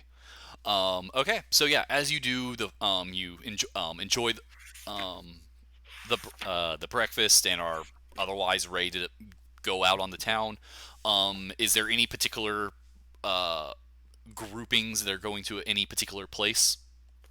I think Solwyn and I are going shopping. Okay. Rogn's a little conflicted, like, he feels like he's supposed to go to the tower, but he's never enjoyed going to a tower. It's always been a bad experience. Justification. Yeah. I'm Like- vindicated. Like I said, Wolfric wants to see this tower with Hoffmere. See what he's been talking about. Okay, so yeah, y'all are okay. So Solon and Ragnar are going shopping. Hoffmere I'm not and gonna bother going to the bakery first. I'm sorry. So Hoffmere, did you say you're not bothering with the bakery? Right. Okay, so Wolfric and Hoffmere are going to the tower. Yep. I think in the end, Ragnar's not going to go to the tower. Okay. So you all get out on into the city and start heading in the general directions of your destinations. So we will start with Wulfric and Havmir, as y'all start heading basically straight south along the right side of the creature, really just heading down the main road. And as you move and get into sight, it doesn't take long before the massive structure comes into view. A towering edifice that gleams in the morning sunlight. And once it fully starts coming into view, you can see it. A huge burning flame that sits at the pinnacle of this tower. It is prismatic and radiant and fills you with awe. And Sauron? it makes you feel very small, but also brings a warmth and comfort to you. I can't do an impressed whistle, but Wulfric does. Okay. As you get closer, you can start to tell that the tower is a small district unto itself in the city. It seems to have, small shanty homes line these narrow streets, and you can immediately tell that this is where a large number of the city's poor and destitute seem to actually take refuge. Just you can definitely compared by the estate that you just came from or the other buildings that you had seen in the city, this is definitely the lower end. And as you get closer, now arriving near the tower's base, you can truly appreciate the structure's scale. It is probably 300 feet wide and nearly 1,000 feet tall. The first 300 feet up the structure seems to be just solid metal. No windows can be seen, and only a single entrance can be found on the perimeter of its base. A simple courtyard surrounds Bontalir, where you can immediately start noticing priests and monks tending to gardens, feeding livestock, chickens about, pens of pigs or other, smaller, compactable livestock. Others seem to just be like crafting goods, like just very general use stuff that you would need around a home or such thing. And you can see what are very simple, but still quite impressive statues that are various unnamed saints and knights. You would know, Hofmir. And each one has somehow built into it a small brazier that contains a burning flame. To kind of give you an idea, they look similar to this. Like some kind, I would describe the aesthetic as like a mix of Western Knight meets statue of the Buddha. Okay, sure. And yeah, and like how a lot of them like either in a open palm that's kind of in a what you recognize as actually a meditative pose. Meets something definitely out of Dark Souls. Yeah, actually, like but yeah, so like a little fire in the hand, or even then behind it a silhouette of a tower. Okay, yeah, I see. And also something you immediately pick out, because at this point it's almost second nature to you to look for such things. You can see built into the statue, etched and regressed, carved in, is the shape of a sword at its base. Oh, yeah. But whereas most of the statues, carved positive space, this is like engraved into it, and that this is a very common motif. There is no sword. Exactly. But otherwise you are on the grounds of this magnificent, inspiring holy site. All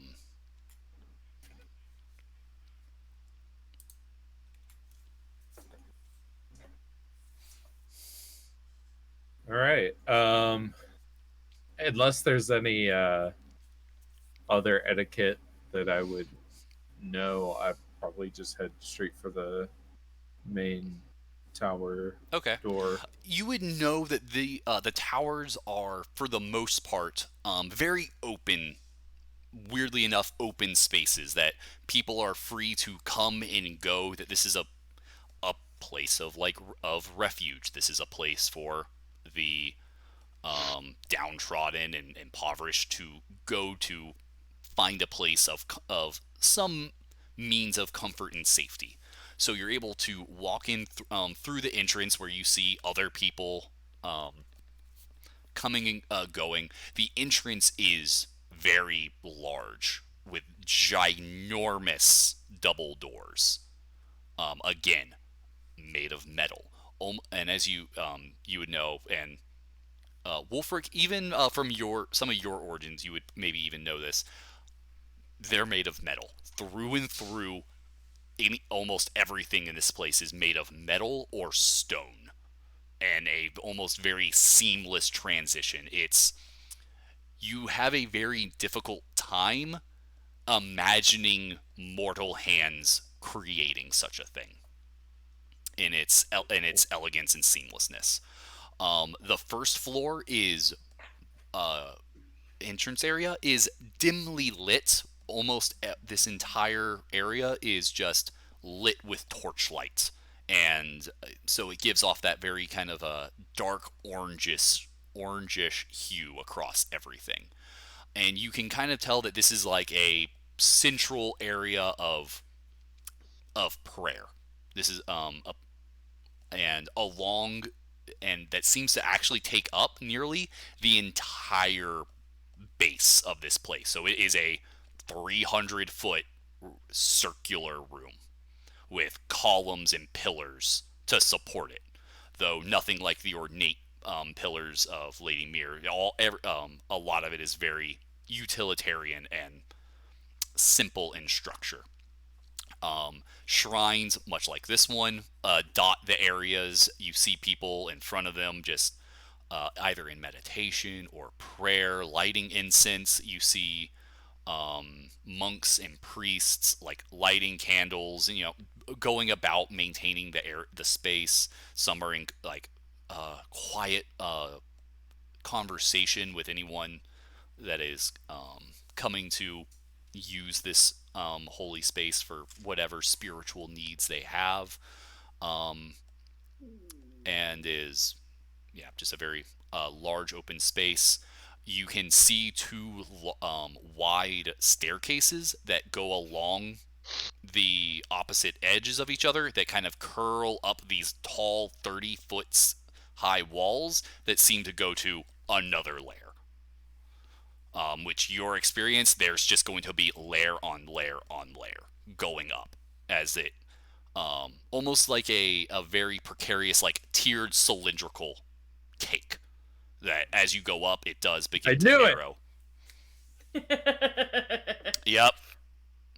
Look, I don't write the box text before hearing whatever stupid memes y'all come up with, okay? So there's an inadvertent joke in the box text. There it is. But yeah.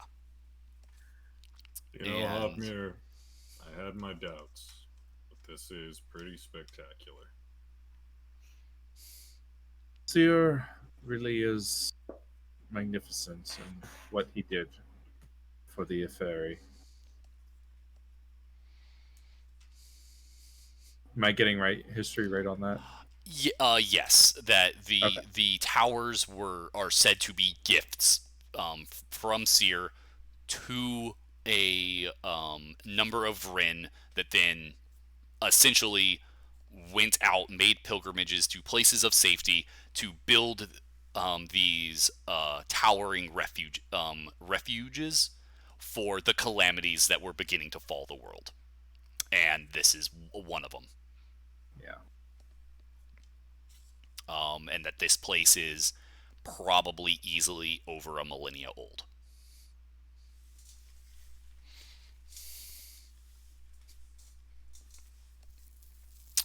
Um, so yeah, and as you're taking it in, you um, catch the eye of a um, a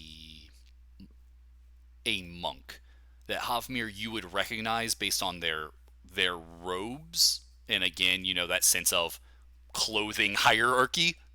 That this is actually someone of decent high rank, actually, and as they get closer, you actually see like a little like medallion on a cloth going around their waist that actually indicates them of a master. They have mastered one of the arts of the tower.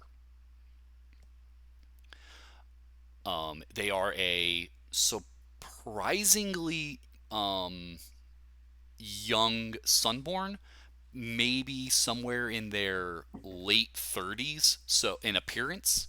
So for them to have achieved a rank of master is noteworthy. Um, and they have very simple, like actually short, almost pixie cutish, stark white hair, uh, burgundy skin, and the light patterning that is almost ubiquitous on Sunborn is slightly different. It's overall white, where it's usually hues of gold, and you can see like almost a very light prismatic patterning and coloration in it, which is um, unique. But then again, looking different isn't a foreign concept to you, or at least Have I has or would Hafmir know Master Juro by reputation? give me a history check.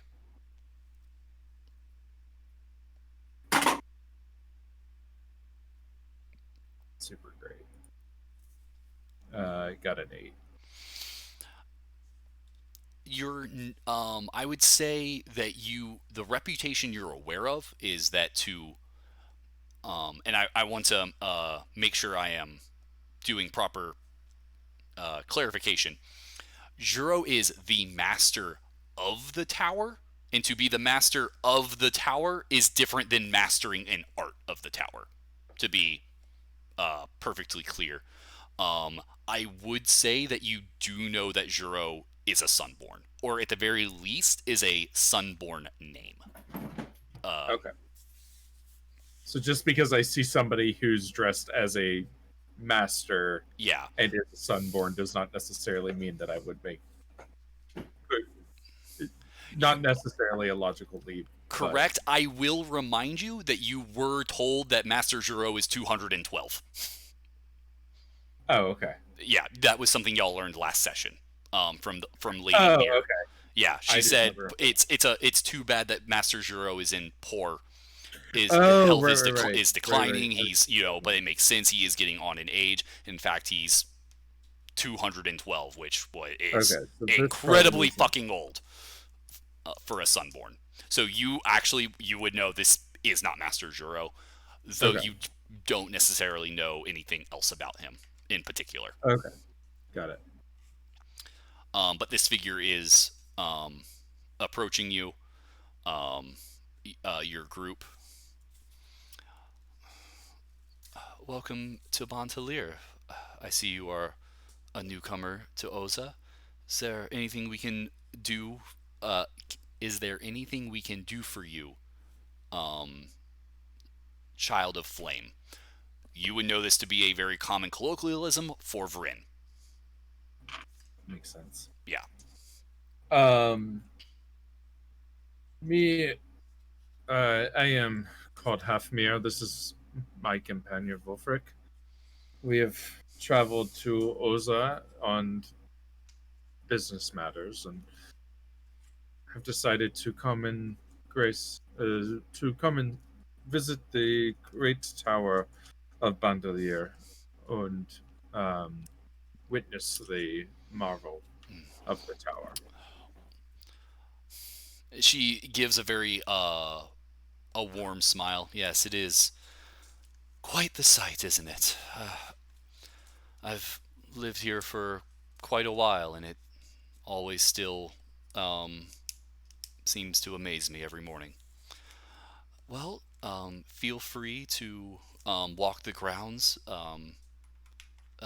get anything you need, and if you have any questions, I am Master Aurora and should be able to help you with anything that you may require.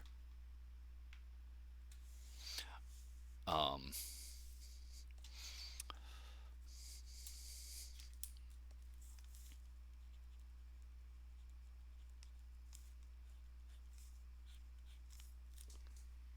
If is there any training classes happening, I would not mind the chance to stretch my muscles and test she, the um, combat abilities of those of your tower. I think we can arrange something. We have a morning exercise happening soon. Follow me, please. And she starts like heading towards towards the closest staircase, um, and starts leading you all up through it, layer through layer. You get a sense that the early layers are almost all similar spaces to what you're in now, places of meditation and spirituality. And then as you move up past those, past basically the first 300 feet, you start getting what seem to be more utility spaces um, for those who reside and live in the tower. You start to see, like, places to eat food, barracks of bunks and beds, and again, just more places. And as you get even higher, you get towards the upper area, and this is a long way up as you are having to take stairs the entire way, which takes y'all quite a while. I would say both of you, though, y'all are both physically fit people. It doesn't really, seem to like wind you or take time, but it's seems to be quite the trek. Where you get to the upper area, which becomes much more open. The windows actually almost become like what's the word I'm looking for? Like balconies open up, very large, spaced out pillars begin to make it much more like open aired space. And in fact, you start seeing some greenery to it all. Like gardens and actually like plots of places to grow vegetables and the like, which Hofmir isn't necessarily a surprise to you, as in a way the towers are meant to be very self-sufficient. And you know that a lot of this greenery and growth is largely due to some of the innate magics of the tower itself. Um, and then after that, you start to get what look like open courtyards where groups of young acolytes are going through daily exercises of acrobatics and athletics and body endurance. Um, all the classics, right? Punching sand in pots, doing the upside down like curls while hanging from a bar, balancing on poles that are like 4 feet high but have like a footprint of 4 inches, putting the knee up, crane stance, all that fun biz, right? Um, and as you're moved into what you can definitely tell is a sparring area, there you can see students paired off in these maybe 10, not bigger than that, 20-foot diameter rings and are all sparring with each other. Some of them are doing just hand-to-hand combat. Others are practicing in dueling with swords. Variations, long swords, short swords. You even see a couple of curved scimitar blades being used. Others are using quarterstaffs. One a glaive. And she says, "This way, and we'll see what we can do about finding each of you a sparring partner." At which point we will shift over to our Cake Town. motley pair as y'all begin walking through what is now a hustle and bustled city streets. Y'all had arrived moderately late in the evening the day before, so things were beginning to wind down. Now everything is just cranked up to 11. This town goes to 11. Nice. Where there's just people yelling and haggling and selling, people shouting wares at you as you walk by, of different produce and goods and what have you. You see shop faces and homes, just everything is a grand hustle and bustle. This is probably the densest city y'all have been in quite some time, if not ever. Solwyn's closest proximity was back in the Bazir Delta in one of its large cities. Mm-hmm. So y'all ended up taking a different route, making a way around the top of Ozah down to the left side. You pass the dumbwaiter freight elevators that you used to get up Sunside on Ozah, and soon find yourself into a market district where everything is very Bazir Delta in nature, in architecture, which is very Greek Mediterranean in kind of its architecture and style and colors and patterns. Following the instructions given to you before you left by Hurek, y'all are either able to make your choice of for goodness cakes or the other Old and bold. yeah, Old and old and bold. bold, or the Well, they're old right and across bold. the street from each other, so Yeah, Yep. which is to say, y'all have your option of which one do you want to go into first. Cake. You want I'm cake? here for cake. sure. Okay. Let's make sure I met my largest before I get fitted for clothes. See? Perfect. So you both walk into this very quaint little bakery. Like, it is somehow they managed to fit this tiny little patisserie between two much larger buildings. And as you walk in, you're immediately greeted with the wafting scent of butter and milk and flour and jams and just all manner of baked goods, and the very light ringing of a bell as you enter. You seem to have actually caught this place up after their morning rush, as it is now closer to almost like closer to 11:30 or so, probably like right before any lunch rush this place might have. And behind the counter, just above, so like you can just see like the tops of their shoulders peering over this counter, is a short Afari with bright green skin. You can see chitinous plating framing their face, and then just a mane of like long, almost ferns coming out of the top of their head. Very thin features, and then like a dark eyes that have bright magenta irises, no pupil.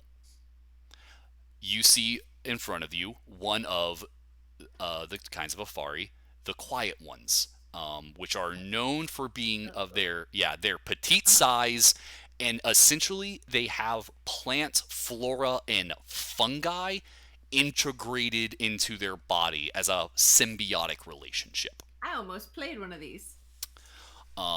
They, let's see here. The colloquial name for them is quiet ones, as they are kind of what's the word I'm looking for? Reserved.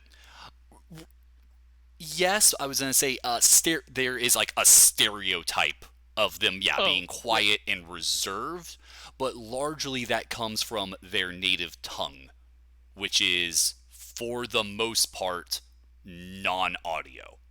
Right. And as you come in and there's the ringing of the bell, they give from behind the counter just a very exuberant little wave. Hello. Hello. Hello, how can we help you? Well. It says cake on the sign. She and gestures to the side where you see like a glass cake filled with pastry, cake, and patisserie. A Sorry. cake filled with cake? Yeah. A glass case. You cut into the case. It's sugar glass. It's a cake. Ozah is cake. The night keeps going. And as you begin to talk with them and they speak, they almost subconsciously move their arms and gesture, like almost like they're essentially doing sign language as they speak. And every once in a while, as they move, you see fluorescent dust rise off them in these very faint clouds that you would know to be spores of some nature, or pollen, or particulates of a nature that you know is part of this native language. Do either of you happen to speak Sylvan? Hell no.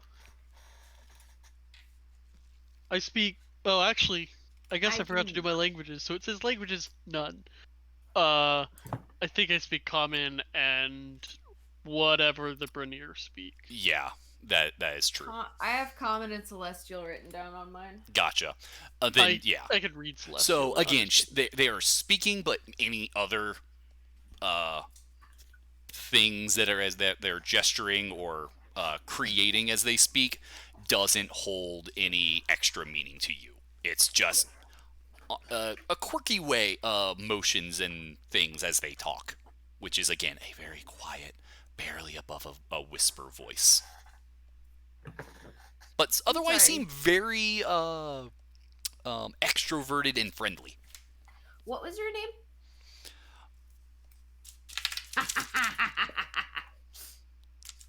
Liza.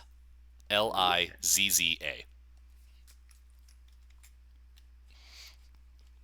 Really glad I have this piece of paper in front of next to me. I'm gonna have to start crossing them out though. Liza. Okay, Liza, what is your absolute favorite thing in the shop?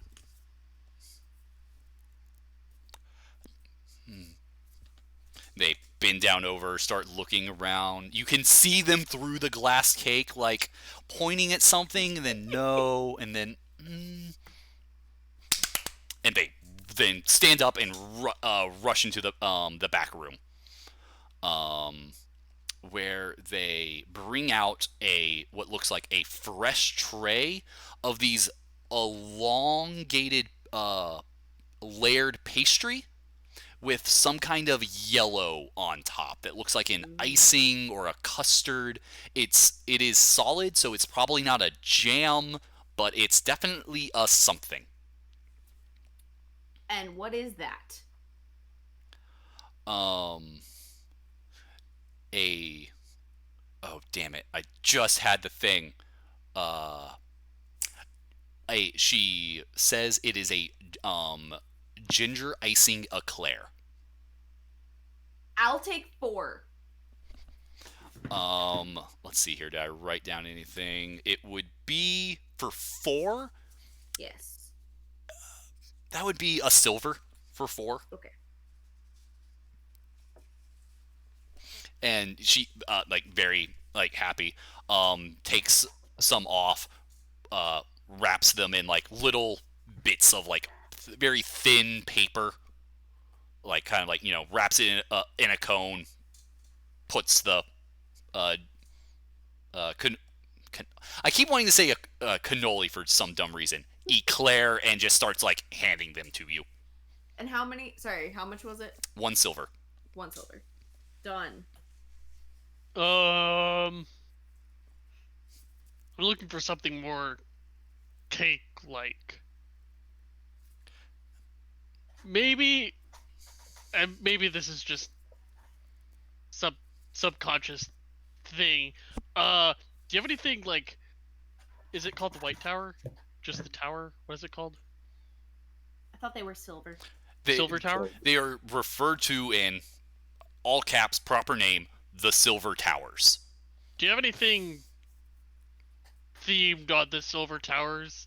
I think there's a little subconscious guilt going on, but it's not like it's not like I don't want to go there, but it starts always- going on Rushes about his into whole the life back story. room and brings out what just looks like a small, like on a tray. It's almost cube in shape, but it seems to just have a like a hardened chocolate layer around it, and puts it on the counter in front of you. Yeah, that works. How much? 3 copper. Okay. Sorry, what'd you get? I was too busy hydrating. I didn't write down the description.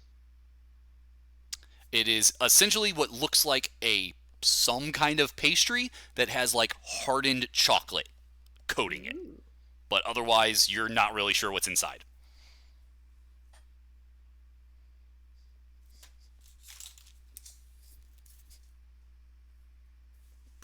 I pay and then take my pastry. Is there like seating outside or something? There's like a single little round table with metal framed chairs. Shall we? Mhm. All right. Okay. No, One it's of just. these was for you if you wanted it. Oh, yeah. Let's split mine too. Just try a little of different things. Okay. So yeah, y'all taste the ginger eclair. They're great. They're delicious. I've never had an eclair, but like a ginger flavored icing, lemon as well. Listen, Ever had an you said eclair? I've never no. you said ginger icing eclair, and now I'm like, I work in a kitchen, dude. I am desperately trying to figure out how I'm going to make a ginger icing eclair. I'm in. I know. I don't know, ginger zest in the frost in the icing? I don't know. Yeah, I mean, yeah, but like, it bears thought. Okay. Yeah, which are sharp, delicious. The interior cream is sweet and enjoyable. You crack into this thing, which little fork to go with it. You pierce the chocolate coating, which cracks and breaks, and you find like a Genoese sponge on the inside that is a dark red.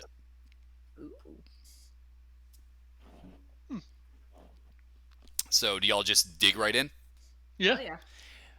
It's there. It's chocolate. It's a dark chocolate. It's bitter, and then that's hot. Why is this hot? This is and it is spicy. It is Yes. sharp. You feel your nostrils begin to widen and some tears forming. It is essentially a very spicy chocolate cake. That's interesting. James hates spicy food. Mhm. I would never in a million years ask for that. But I don't think this is fairly in Ragnar's like sphere of likes. Sure. Spicy food in a cold environment just kind of makes you sweat and makes you a little bit warmer. Mm-hmm. Have you ever had like pepper on hot chocolate? Like it's a thing. Yeah, No. that's kind of No, I in my haven't. head what I was thinking. Yeah, it's like That's what I you thought. put like a paprika or a Cayenne. cayenne. That's what I was looking. That was the word I was Yeah. looking for. Thank you. Yeah, it's like a cayenne pepper. Mexican candy. Yeah. Exactly. Um, Exactly. But yeah, it's like a cayenne pepper red velvet cake with a chocolate exterior. Love it. I guess what would As that we're be? eating, it's like like, a you know, it's ganache? just- Sorry. No, you're fine. As we're eating, I'm just, you know, it's not that I don't appreciate the towers and what they stand for. It's just Hmm. they're so convinced that their way is right, and that I'm, you know, and my interpretation of Seer is wrong, but like I know I'm right, and it's really frustrating because like it's right there in the words. Like violence is inevitable. I'm Seer's sword. Like it makes sense. Sure. It's Sure. just frustrating every time I go to visit one. Like I feel like I'm supposed to, but you know, just because I'm Seer's sword doesn't mean I don't have free will. So I'm just not gonna do it. Okay. It's You just don't have to convince me of shit, dude. I He's just write been, all the like- stories down. he's been kind of on and off, like venting about it. And she's been like taking notes on the stuff he says. Okay.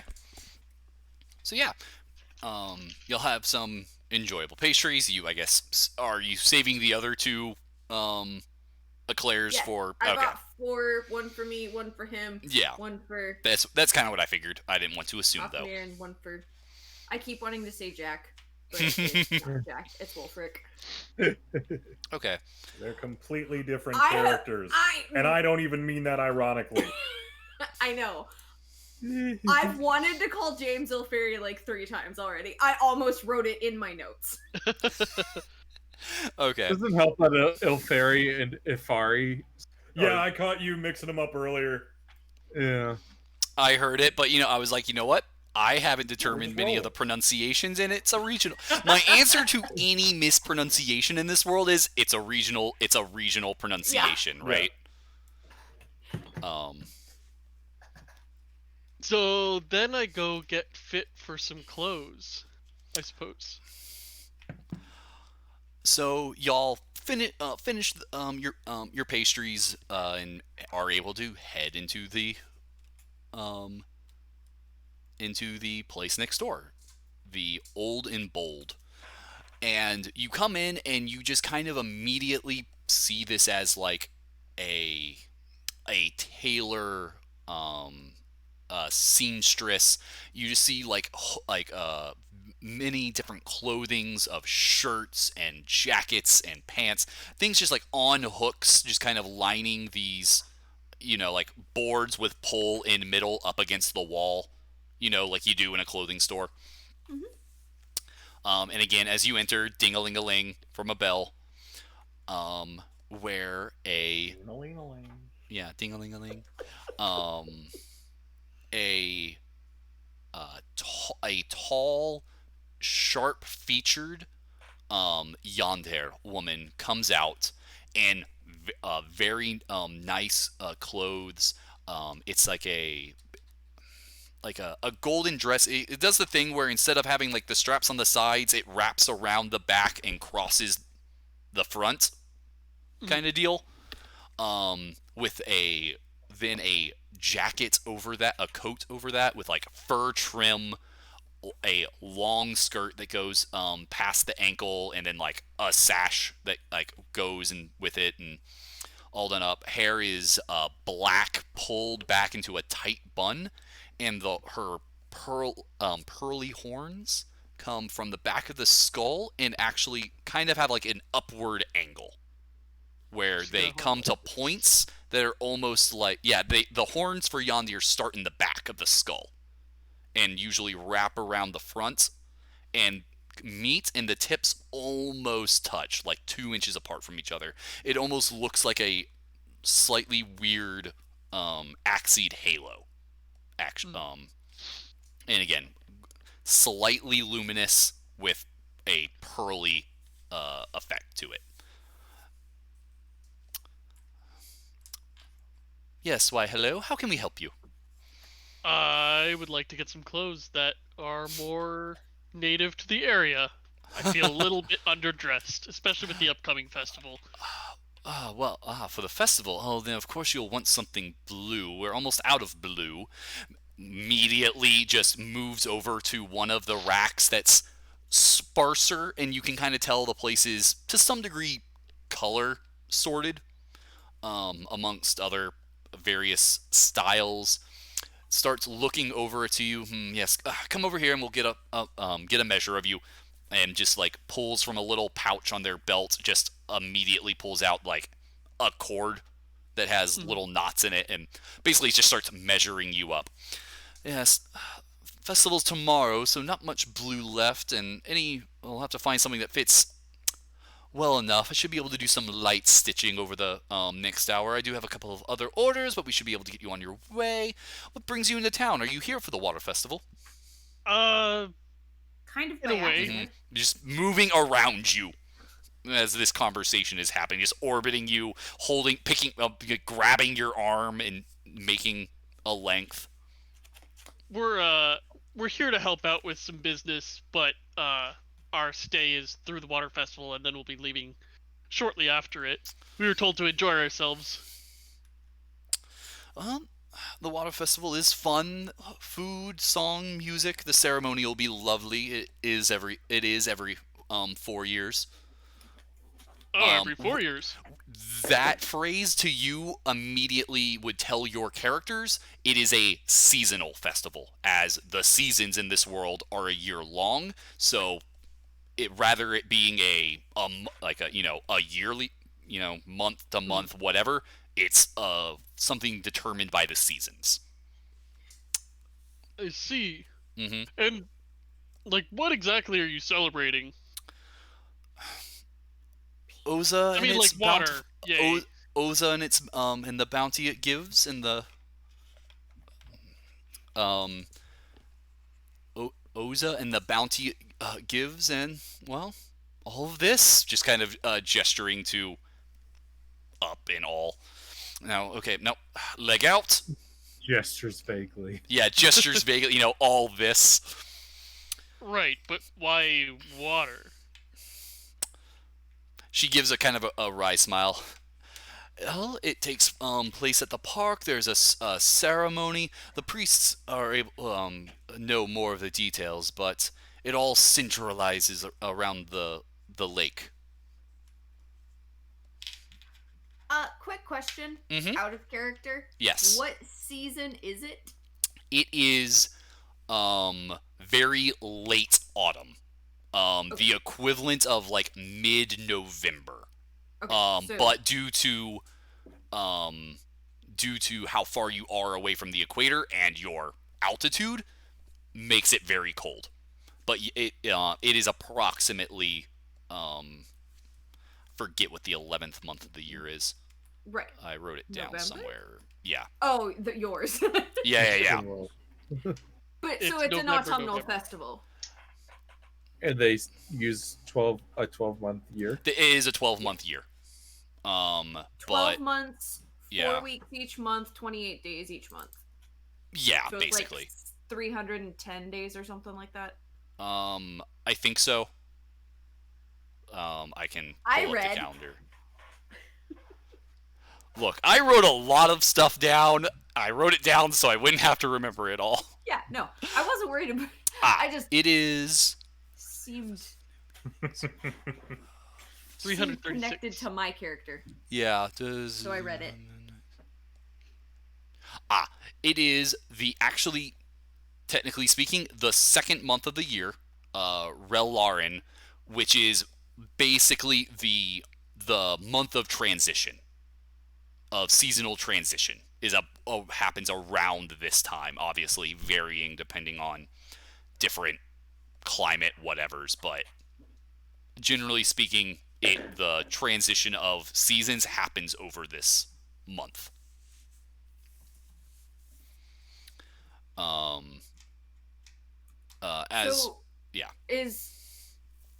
So it's a seasonal festival. Is it an autumnal festival going into winter? It's, I'm not entirely sure.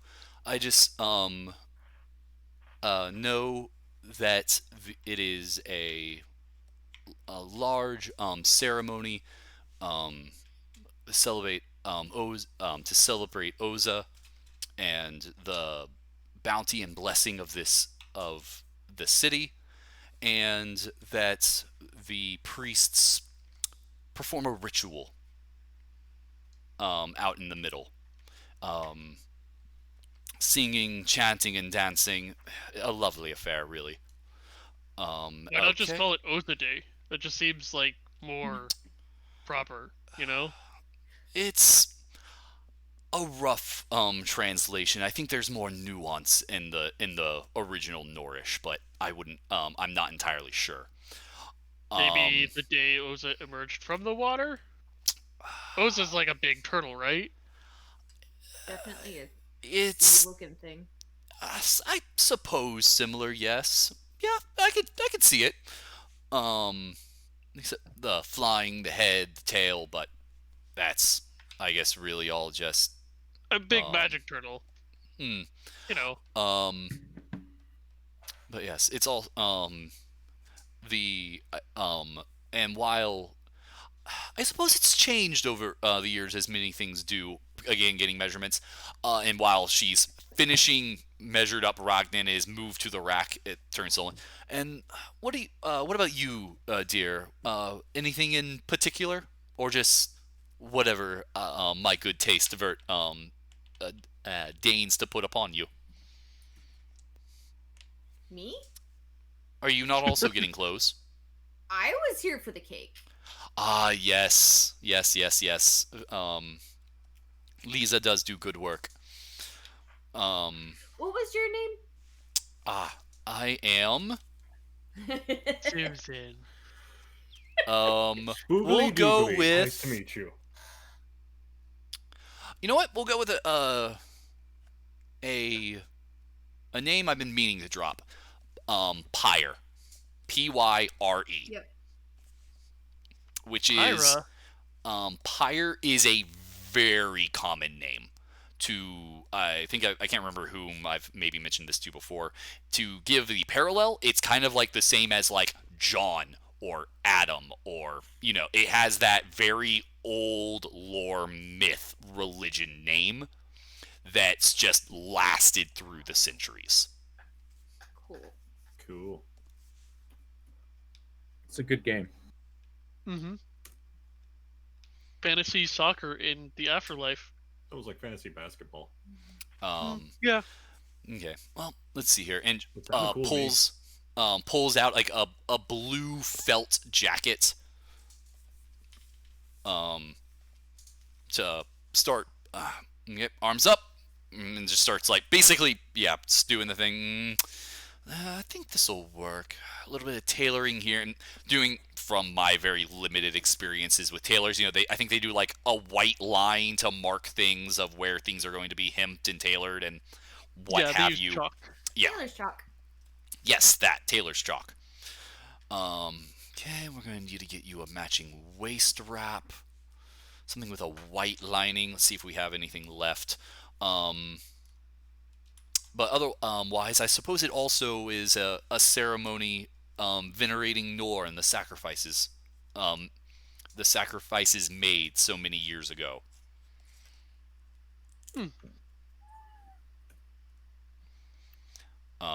Which all of you would know, as it is a very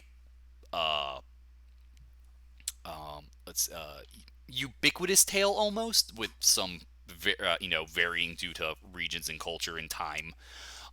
Basically, there was a large, almost civil war conflict, but in the pantheon. That is what led to the Decade of Calamity. It's what led to the Lost Age and the caving in of civilization. And in the conflict, it is said that Nor and the narrator sacrificed themselves as a part of this conflict to stop Adoxima, the at the time God King, from causing a lot of destruction, damage, and the murdering of a god. Hmm. So yeah, so you're picking up. It's a festival to celebrate Ozah and the blessing of having this city and this place. Um, a ritual more specific to the Norrish priests, and having roots and veneration of the sacrifice made by the martyred god Nor.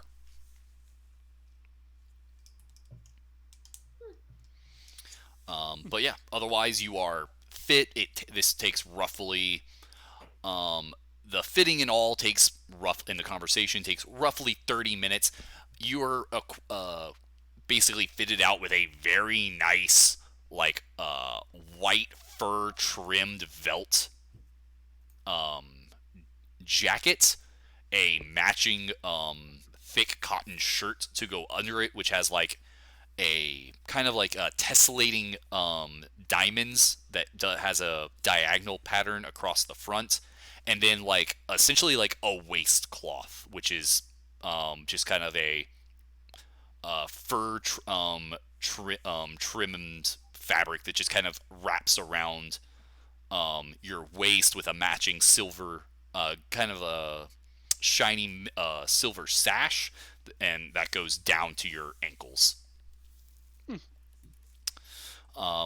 Getting it all fitted and tailored afterward takes another amount of time. Luckily, she did seem to manage to have something roughly your size, so only a few alterations have to be made.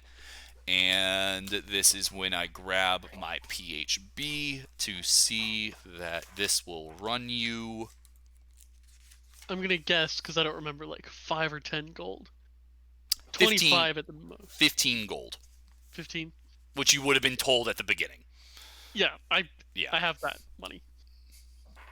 Can I just get like a cloak that's a little thicker than the one I have?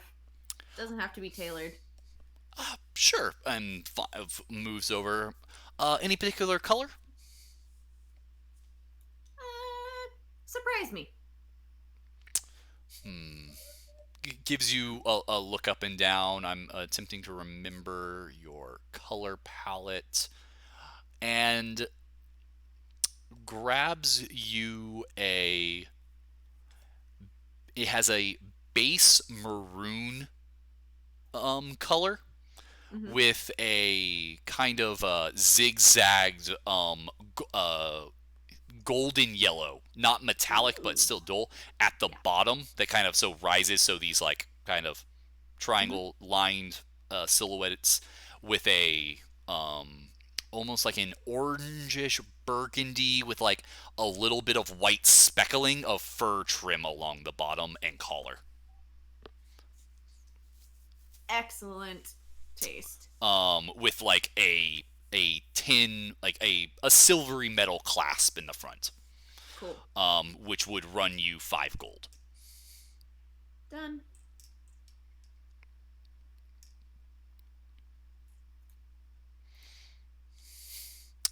At which point we will transition back to the tower where the circle has been set up, and Hafmir, you stand across. Kind of at time. Yeah, I was about to say this is where we'll end it, where you actually find yourself standing across from Master Aurora.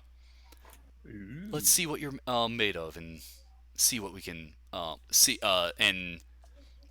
see what we can pull out of you.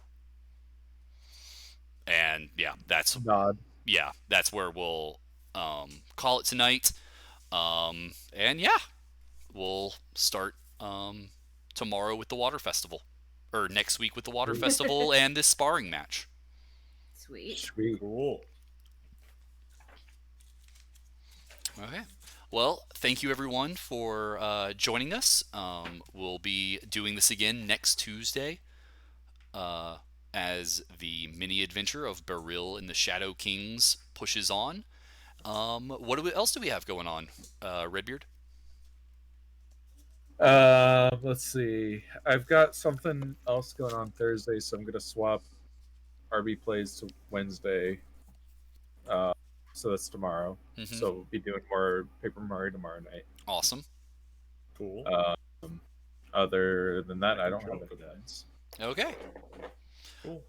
Also, as October comes in, I am working on some plans to do some horror stuff. So we'll probably play some horror games, stream some horror Sweet. movies, and have a good time. Yep. We'll keep everyone Oh, up to yeah, I date think as they that expanded schedule the- evolves. They did. It's like everything on Amazon now. Really? Yeah.